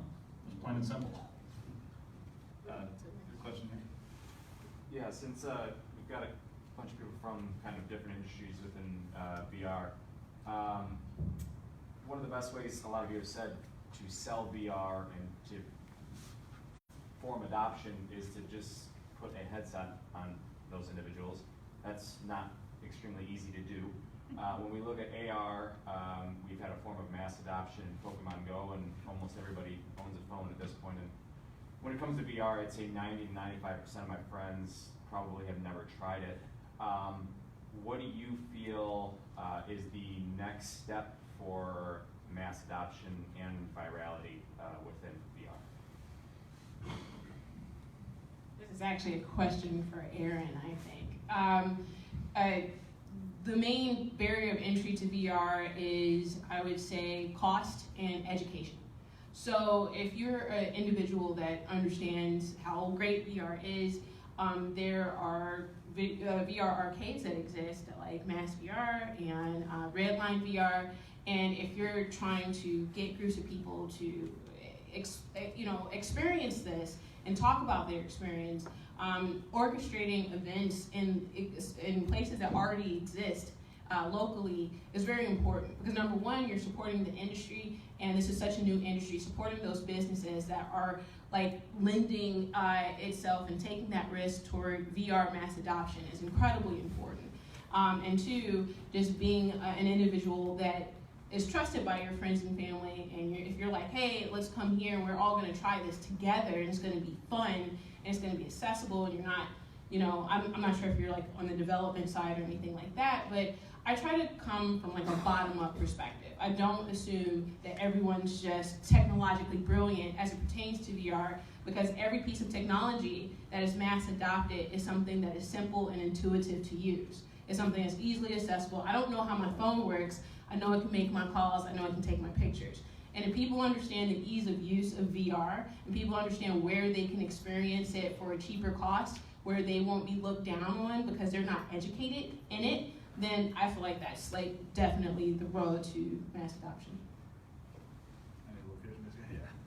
Yeah, I mean, I already answered your question. you did, but I like my analogy. I think our VR headset, everyone has a VR headset, it kind of have like a single player pool table. Like you can't even do two player with your pool table, and it takes up that much space in your house. And if you want to have two player, you have to have a room for two pool tables. And so that's really the problem now, is it's expensive and it takes a ton of room. And so you've got a whole warehouse, we've got spaces, we've lowered the cost for your experiences. It's hard because it's not going to ever stop needing that much space, especially when we talk about sports, because eSports, you want to move, you got to do things.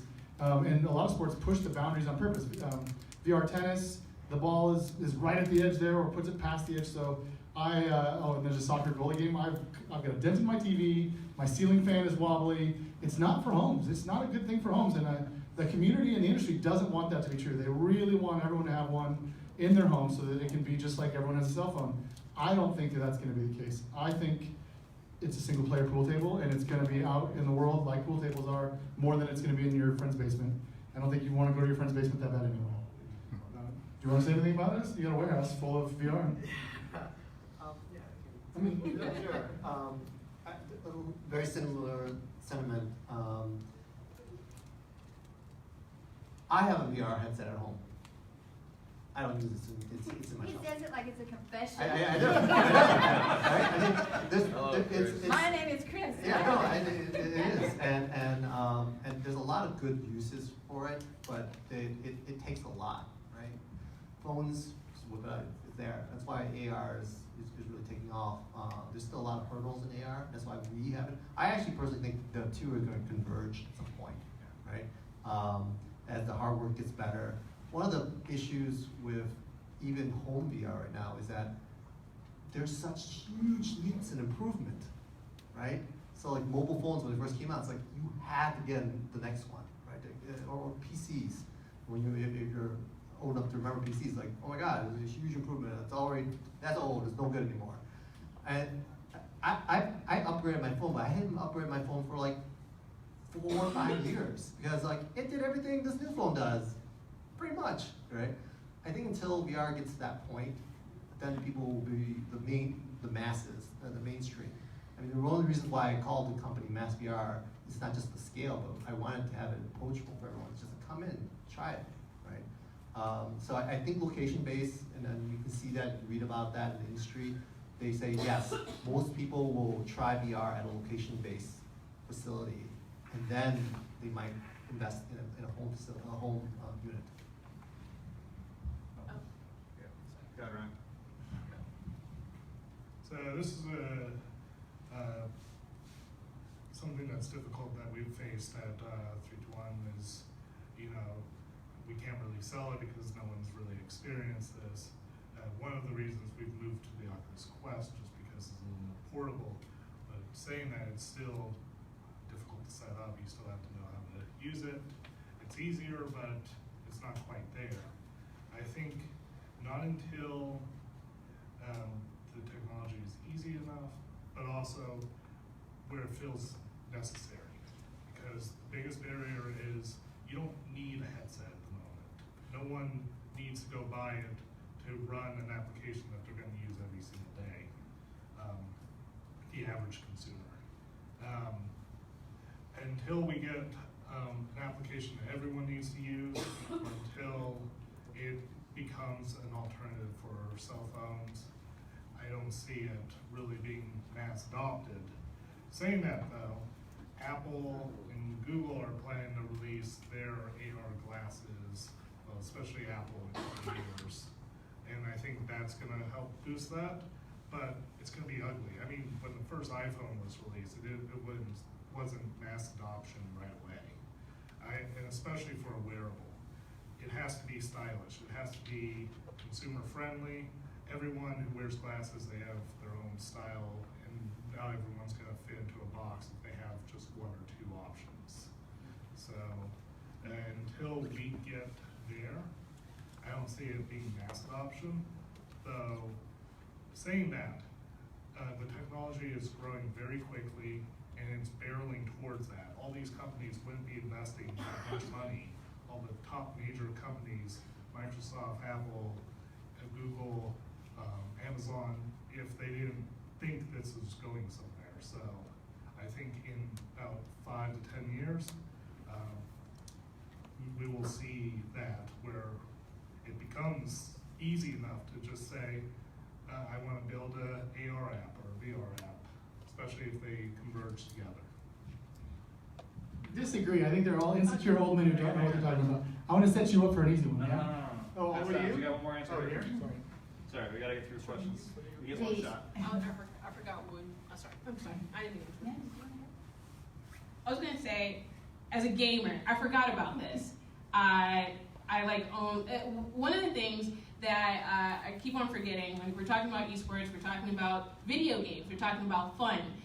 Before I even got into VR, I had a PlayStation, I had an Xbox, I had all these other consoles, and the barrier of entry was a lot lower. So I think that having the equipment at home already, like there's more console gamers than there are PC gamers. So one of the other ways to get people interested is if they already have like a PlayStation or already have a gaming PC, it's like kind of a little bit easier in that regard too. So if they're already a video gamer, it's kind of a hop, skip, and jump away from VR. Yeah, and I would make a couple of suggestions really quickly. that I'm not sure what your motivation is, but as far as that type of question, but in general, the Quest, the Oculus Quest, I mean, absolutely, by far, easiest way to introduce VR to people. I mean, if you have a company or you, for whatever reason, really want to help grow the industry, buy 10 headsets, give them to some people, and share VR. Now, practical ways you can do that. For a lot of you, because a lot of you raised your hands when we were saying if you're from a company, I just returned from DreamHack, and I just got back from Barcelona.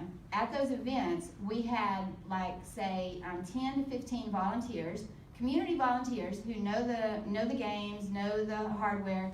They would go in, and all we did for 3-4 days was introduce VR. We stuck headsets on people. They'd line up, we put headsets on people. If you have a business and you have a way to sponsor events like that, like if you have, for example, I absolutely believe in VR in the home because, no offense, but I don't want to have to get dressed and take my pajamas off to go somewhere and play VR. I think it's kind of like going to the movies. It's great and I love it and that's nice sometimes, but for the most part, man, I just want to hop out of bed, keep my PJs on, and go stick my headset on. So I definitely believe that home VR is going to be, you know, the most popular, but these are going to be entertainment centers that are great for their purpose. For now, one way you can grow VR and introduce your friends is to use your money you have for advertising and stuff and host events at these places. Go to these places where you can say, this is sponsored by, you know, my bundler company or whatever. Go there and say, we're bringing 50 people. Let's go and run them through these games, run them through the lines, put headsets on them. So you do that, right? I mean, they do that. That's what they do. They introduce it. You can also do that, like Keisha was saying, in your home and stuff with, for example, the Quest and with your own headsets. But if you do it like we did it at events, sponsor events. Help people that are in the communities doing these things get out there so we can actually do it. 1 second, August. Really quick, the whole reason we had demos at this event was the first time we did this event, we weren't going to do demos. We were basically we had a panel and we were going to talk to people. And as we were getting questions where, you know, people are like challenging us on the answers, it's like, have you ever tried VR before? And, you know, so finally you got to the point where I'm like, wait, show of hands. There was only about 12 to 13 people. How many of you have never tried VR? And literally everybody in the room. I'm like, okay, fine, discussion over. You're all trying this now. That's why we've had a demo at every single event since then. Just because you learn more 5 minutes in that headset than you will for 2 hours of listening to us. And yeah, just put a headset on somebody, that's the thing. You know, you saw the percentage now 2 years later. There was one person who came to this event so far that raised their hand that said that they'd never tried it before they came here. And they just tried it. So that's one less person. I've personally, in my basement, had probably about 30 to 40 people who've never tried VR. At least 5 of them have bought headsets since then. You know, so yeah, it's just a matter of getting people to try it, would be the answer. Before I get to you, August, because you've already asked one, is there other? I'm not asking a question after that. No, Sonia, I'll ask it later. Actually, give me 1 second. I want to go here because I think you had your question, your hand, Armo, before. Boys, excellent talks, and I can see how this can go on forever. I think it's neat that we're all meeting in person, although I think a VR could be great. I've only done it once, VR, so I'm not an expert. I started a tech company 21 years ago, and my idea that got me into websites was Flash animation. And I know that's got a lot of wrong opinions out there, but it brought fun. And so my question is, as I see this fun growing with VR, I also had a personal experience in the family where they dove in so deep they couldn't get out. And then they got out of VR and they're doing a normal job now, okay, and they're working. As a physical therapist, what I see in my background is people are starting to be active now, like yours, Chris. My question is, can we keep the momentum going of all this fun, and I know I'm switching gears, and put it into business by getting this incorporated into websites for businesses? Like if I'm taking my business into your place to do a hosting thing for my customers and my people, can I then have something to put on my website? You know, this is a stretch and probably not related, but like WordPress is really popular. Is there a plugin that you can plug in and then put it in and introduce the world to VR from a business standpoint, and then wanna bring go to more Ryan. into you, Chris, and you guys? So we've been looking into this actually recently is WebXR.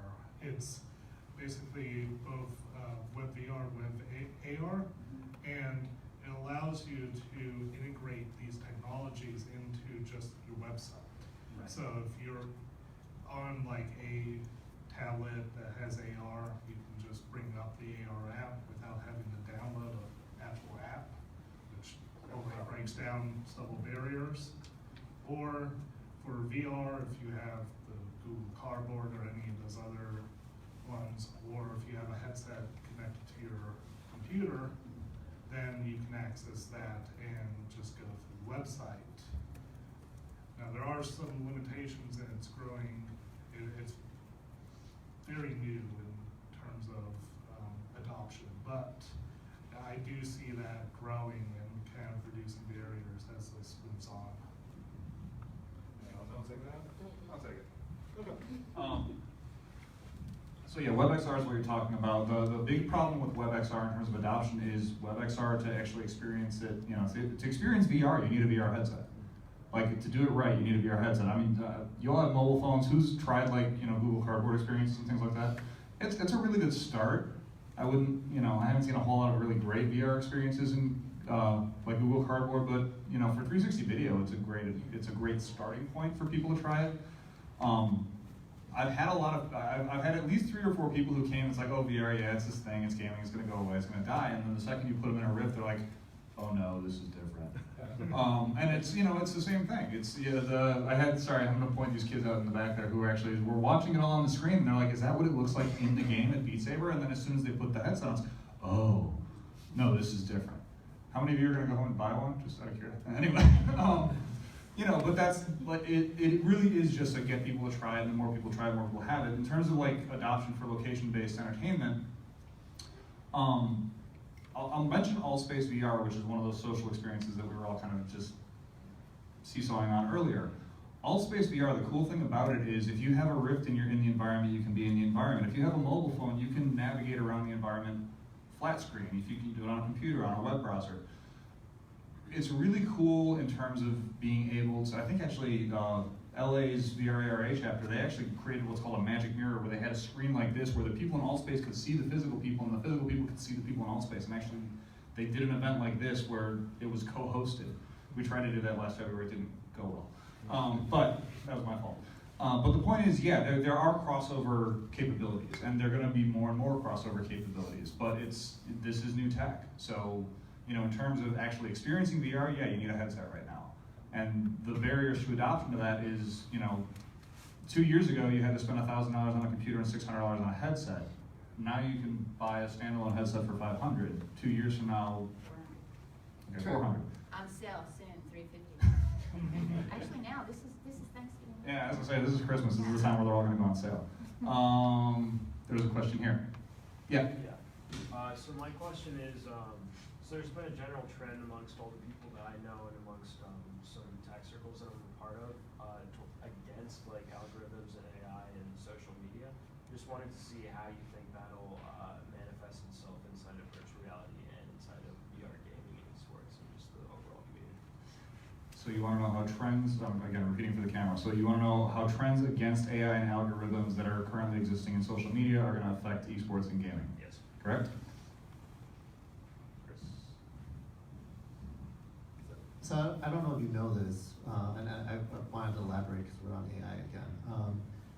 They had a League of Legends AI competition where the computer was playing against like the best team. And it lost, right? But not by much. And that's amazing, right? Because I don't know if you guys follow Go. Go is a very complicated game. It was thought that you couldn't do it because when IBM did it for chess, it was brute force. Go has too many permutations, you just couldn't do it. But they used AI, so that's the thing. It's like golf. If I made a robot hit a golf ball at a driving range, it's gonna hit the same place, 300 yards, dead straight every time. Yeah, a lot of it's for us, because it's a sport, right? And so if you introduce AI at the level that they're thinking about now, it's not gonna be fun. they're going to beat us every time. You know, it's going to get to that point. So that's the shift in AI. It used to be things that we had to write and brute force stuff. Now it's coming with its own strategies and ultimately be able to outwit us in the game in a fixed rule. You know, the AI I mentioned earlier, though, with Echo, like they were put in there specifically to train new players, but we have so many competitive players that we have to get together for scrimmages and stuff as well. The AI are trained to be, the program to be leveled. So like, if you're a new player, it will know that you're new and not stomp you. It'll compete at your level. Does that make sense? And then if you're a more advanced player, the AI gets more advanced based on your play level and advancement. So I don't know anything about the, you know, the coding tech and all that like Chris does, but I will say as far as what I see as being available and what's coming out there, things like that are possible in regards to esports, that we can have AI that's useful in ways like that, for example, in the game where it can work with new players down here at their level, and it can train more advanced players to, it can play harder against them. So I don't know if that helps any too, but there are things like that. I'm just going to throw this one real quick, and then we're going to do one last question so that people can get back to demos, because I know we've had a couple people now that have said that they want to try more demos, so we're going to jump to that. The one thing I'll say just about AI and algorithms, my lead developer Gareth and I, very early on, we created a ping pong game. We created an AI player primarily just so we could create the game, because it was made to be player versus player, but we couldn't like stop every 5 minutes and be like, okay, you know, call the other guy who's in his place and say, okay, put on your headset, we're going to initiate another game. So we primarily created the AI player just so you could, you know, test the game. And then we created it and made it a little bit better. And then we made it a little bit better. And we made it, you know, have levels for how good it could be. We actually gave it a name. If you want to talk about the surreal situation as a developer, it's when you start getting mad at the AI that you wrote. And, you know, you personify it. You're like, oh, you know, someone made it do that. Wait, no. We just, you know, we knew how we trained it. It had 9 zones, and depending on where you hit it and where you hit it from, and it would learn how you played and play your weaknesses if it was up at its skill level. It's really funny when you start getting mad at AI that you wrote and thinking that, you know, oh, that developer, they did that on purpose. You know, because everyone's played the game where you're like, no, they did that on purpose. It was made to get you. No, but yeah, that happens. Realistically, I don't think there are actually like, you know, malicious devs out there who are writing the AI just to get you. It really is just a matter of, you know, you're kind of projecting, realistically, as if it was another player. We all disagree with you. Really? Yeah. Yeah, everybody's like, no, there are malicious devs out there. There's some maybe, but I don't necessarily, like I said, okay, August is waving, so clearly there are. That said, we're gonna do one last question, we're gonna get back to demos, and he's over here, so go for it. All right, you mentioned earlier about the VR strategy, but what about the AR strategy? I remember 2 years ago being at Caterpillar Makers Lab, and they had, well, with your cell phone camera, you can scan a QR code, and you can see the inside of a tractor engine. You get oil levels and everything like that. How prevalent, or what's the strategy where, say for instance, augmented reality in a set of glasses, or you could just have a device or your camera say like, oh, I can check battery levels in phones or computers, or what's wrong? How big are people's AR strategy versus VR, where you don't need the headset, you can actually have like a live action Jarvis? Okay, so what industry are you most interested in? Because there are applications for VR and AR for almost every industry that do slightly different things. It's very pervasive. Like right now we're talking about esports and video games, but I've seen AR and VR apps for, say, medical. Level X is doing that sort of thing. I've seen it in construction. OSHA has a lot of things where, you know, they can train their employees about like the best regulations when they're doing construction. There's so many examples of this and so many different strategies and approaches. Is there any specific one that you're looking at? It could be anything from construction, what the Caterpillar networking. If you could look at a cable and do what a fluke meter does, you could see like, oh man, it's not a good signal going through, and that would be really awesome. So are you asking if that technology exists, or is it being, because right now, a lot of the strategies that we're talking about today have been implemented for about the last 3 or 4 years. So it's there, and there are examples of it, and I could point you to some of those examples if you needed to see some of them. And like, as a matter of fact, August, right behind you, has been developing some AR applications that do go into the mechanics of something, or can do all sorts of simulations.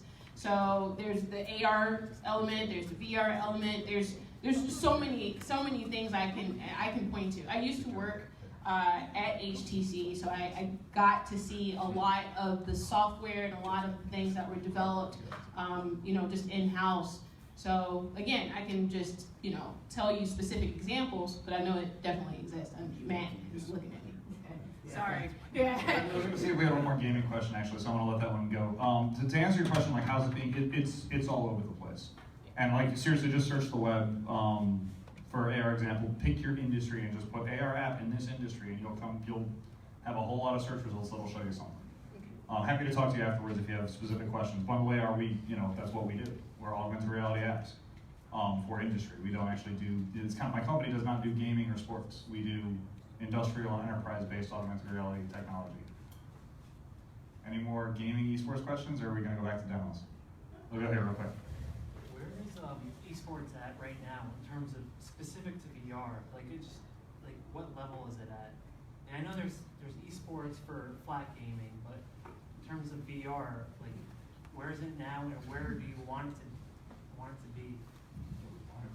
Okay, where it is right now, we have, basically you have several leagues. You have a league for the arcades, which is worldwide. You have a collegiate league, which is fantastic.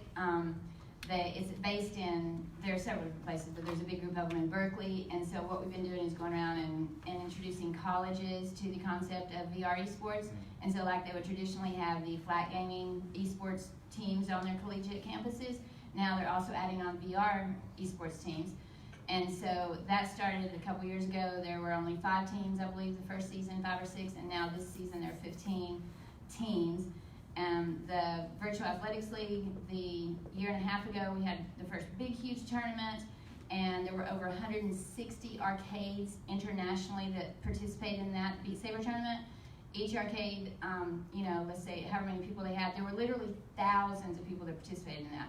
There's also the VR Master League, which is a community-driven VR league, and for that one, the community members it was started by a guy from Canada, but the community members stepped up. They do the casting for it, they take care of the scheduling for it. The community members can register on the website, and I showed you that link to that website earlier. And so on that type of league, you have literally, hundreds. I think they're actually over 1,000 members now, maybe 1,100, 1,200, something like that. And back to that community event earlier that I was telling him about, when we went to DreamHack and introduced people to the VR Master League and Collegiate League there were literally thousands of people we put in headsets, and just within the next 4 days, Echo Arena, our Discord group, went up over 150 members in like a 4-day period. So putting people in headsets works. As far as the leagues go, those are some of the ones. We also have the VR League, which is sponsored by ESL and Oculus. That's also that league is North America and Europe. And right now, there are going to be some things coming out after the first of the year about that, what's going on with that. There's also a league because some of the places in Asia can't participate in some of these other leagues. Some of them are worldwide. Some of them aren't. It just depends on the rules. So like with the VR League, they can't do the worldwide. VR Master League, they can. It just depends on the specific rules. But there's also a live that was started in Israel from an arcade location-based company. And there are some of these location-based places that are starting more regional, like what you were talking about with me earlier, where they want to have more local but grow from there, so let anybody compete. As far as leagues, I can sit here and tell you all day. It's happening, it's going on. There are lots of players. Some people do local competitions. I know Chris has done that at MassVR. It's fantastic. That's more of like the actual competitions of it. The leagues are growing. Where do we want it? That was your other question, part of that. Where do we want it to go? Yeah, it's not just where we want it to go, but where it's headed is where you see traditional esports right now. In 10 years, we will have the same sorts of things that you're seeing with traditional esports as far as huge prize pools, worldwide competitions, people going to LAN events. We're already doing those things, but on a small scale. It will be huge. And so it's just really exciting to be a part of it. Yeah, I have a counterpoint, so you say your thing. Yeah. When you ask about esports, what is it that you mean? Because like there's a couple of different levels to esports, and a lot of the numbers right now are people sort of mix them together. So like if you look at video games, right, that's $150 billion worldwide. And then you look at esports, and that's less than $2 billion. And from that, esports are more of the traditional games that you see, like, you know, Fortnite and so on and so forth. So, like, yes, any VR game could be considered, that is competitive, can be considered an esport, but are you talking about like a mainstream tier 1 esport, or just VR games that are competitive? Games, people getting together, competing against each other. Oh yeah, she got me.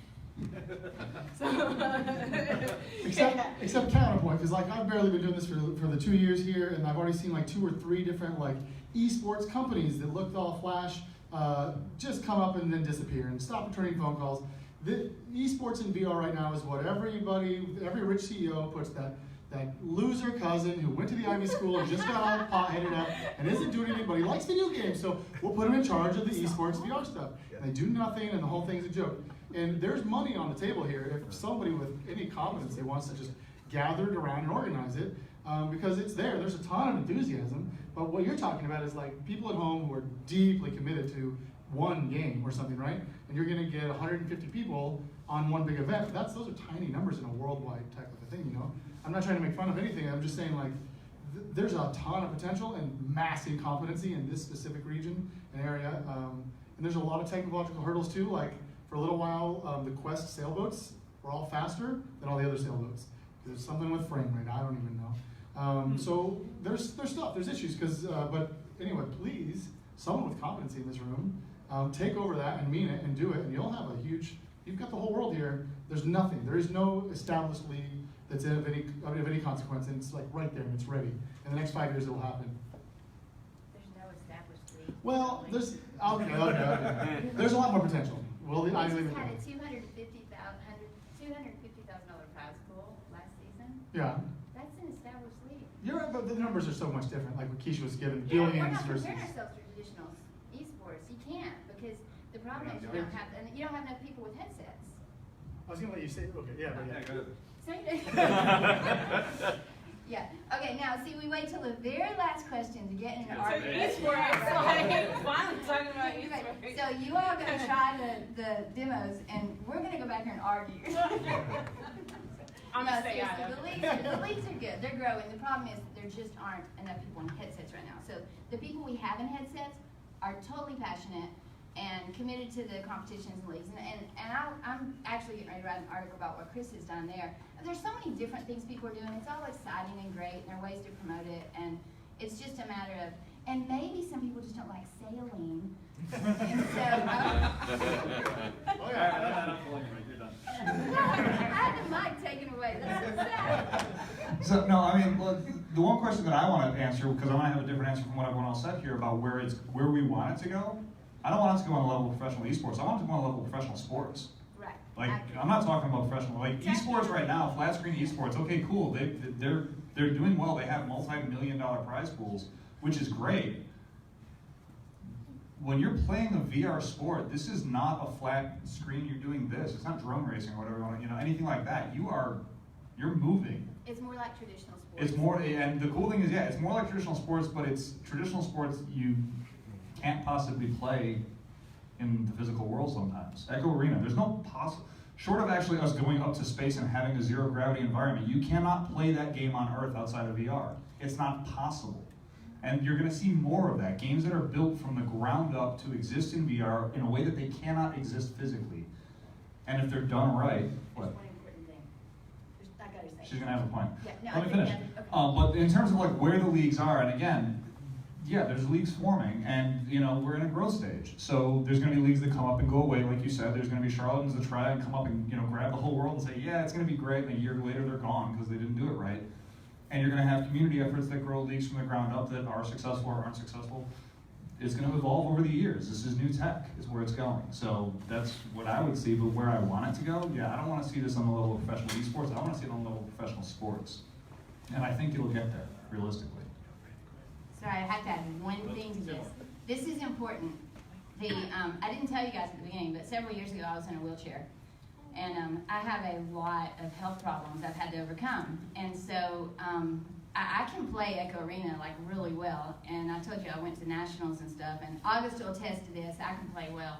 But the thing is, I don't say that in a bragging manner, in a prideful manner. I say that because, look at me. I'm an old lady, and I've had 5 children. You know, I've had health problems. I've been in a wheelchair. I'm not going to tell you how old I am.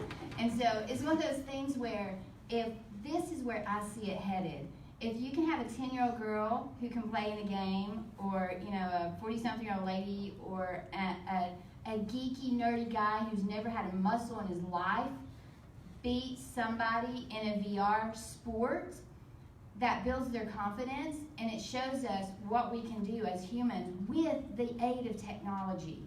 We have people who play that have been in a wheelchair. There still are. This last season there was somebody in a wheelchair. So that's important. I want to add it because where it's headed is it helps us to reach a better level of humanity where we can see each other as more than what we see when we look at each other like this and we're judgmental or prejudiced or whatever. It's just frustrating.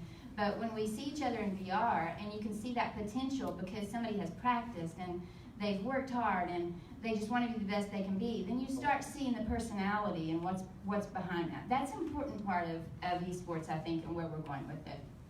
Thank you for letting me add that. Chris, real quick, and then we're going to wrap up.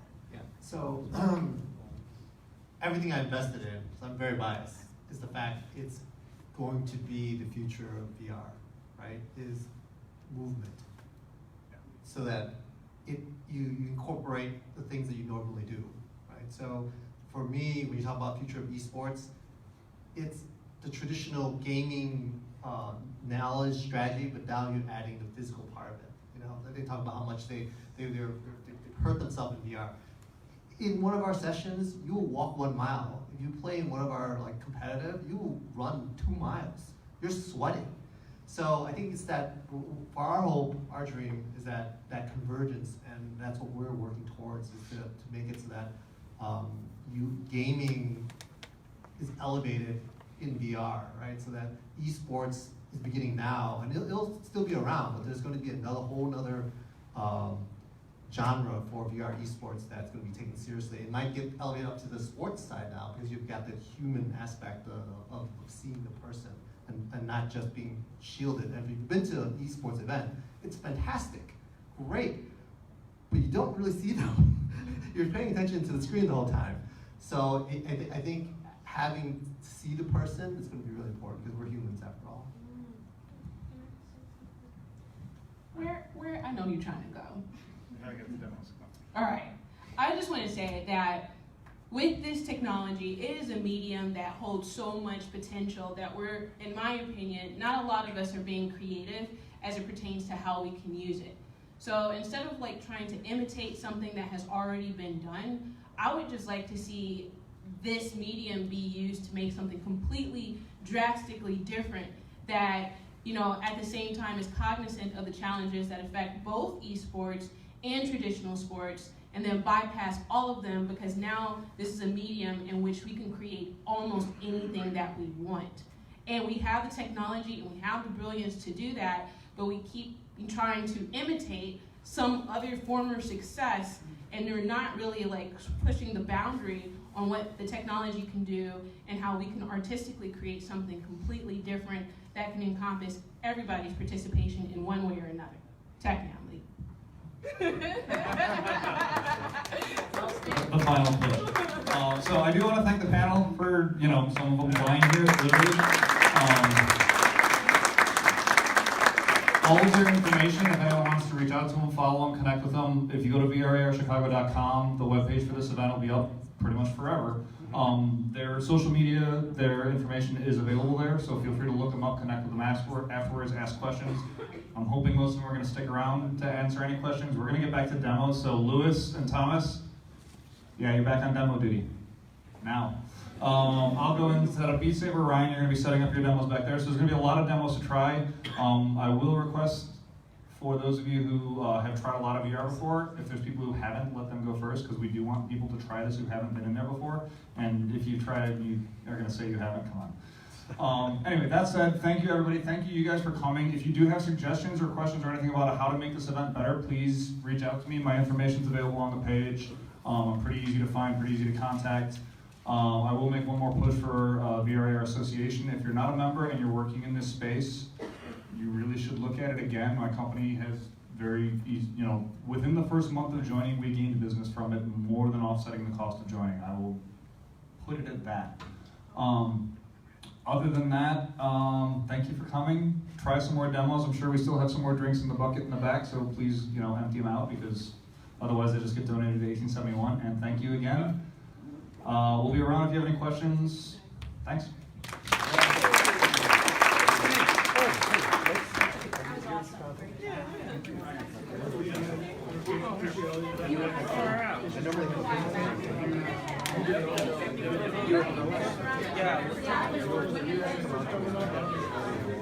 Oh yeah.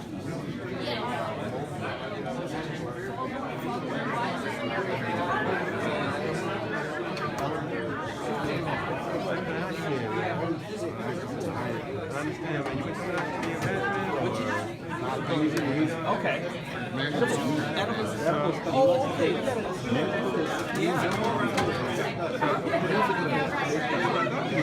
Yeah. Oh, so you haven't come to a church, you get to the music event, right? That makes sense. Okay, got it. That's good, man. Well, the main one I only see is the here or the one with the funnel. And since that went somewhere, I got it. Man, Up in Wisconsin. okay. Yeah. How's your holiday, man? I was going to reach out to you. I thought about you, man. Yeah. Okay, all right. So, I understand, man. I understand, man. What you doing now, man? Just working? Yeah. Right. Or to a client, you can have the client preview never before mind, they bro. buy it. But hey, I want to say this. Now, I ain't saying never mind, I don't want to hear it. I'm like, never mind, because It's a storytelling. travel, bro. Keep up, I've been doing some stuff. Yeah, I'm going to tell them more. I love you, man. I'd love to see that. And you guys are getting into the edible industry. Man, You're already how was it?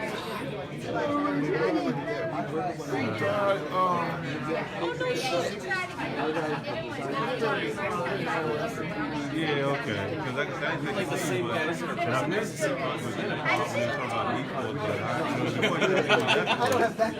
was on like a bar for regulation. I'm like, you need to keep what you kept talking about.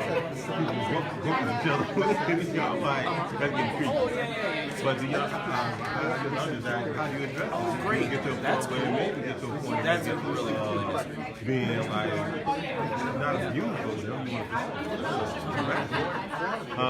yeah.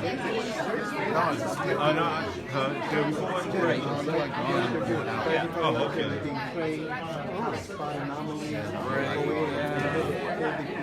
Yeah.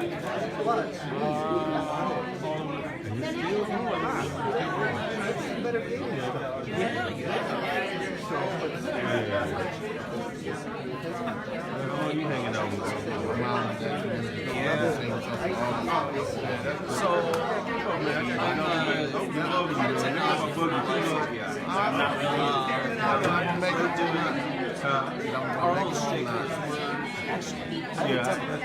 Let's go watch. Because follow me. I gotta go get a demo. You want to see it? It'll take 2 seconds. All right. 2 seconds.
I just had a quick question.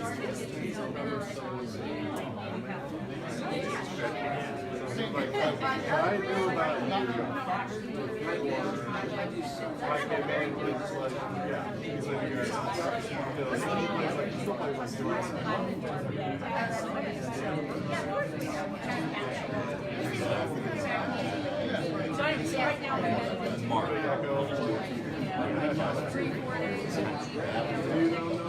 I know the name.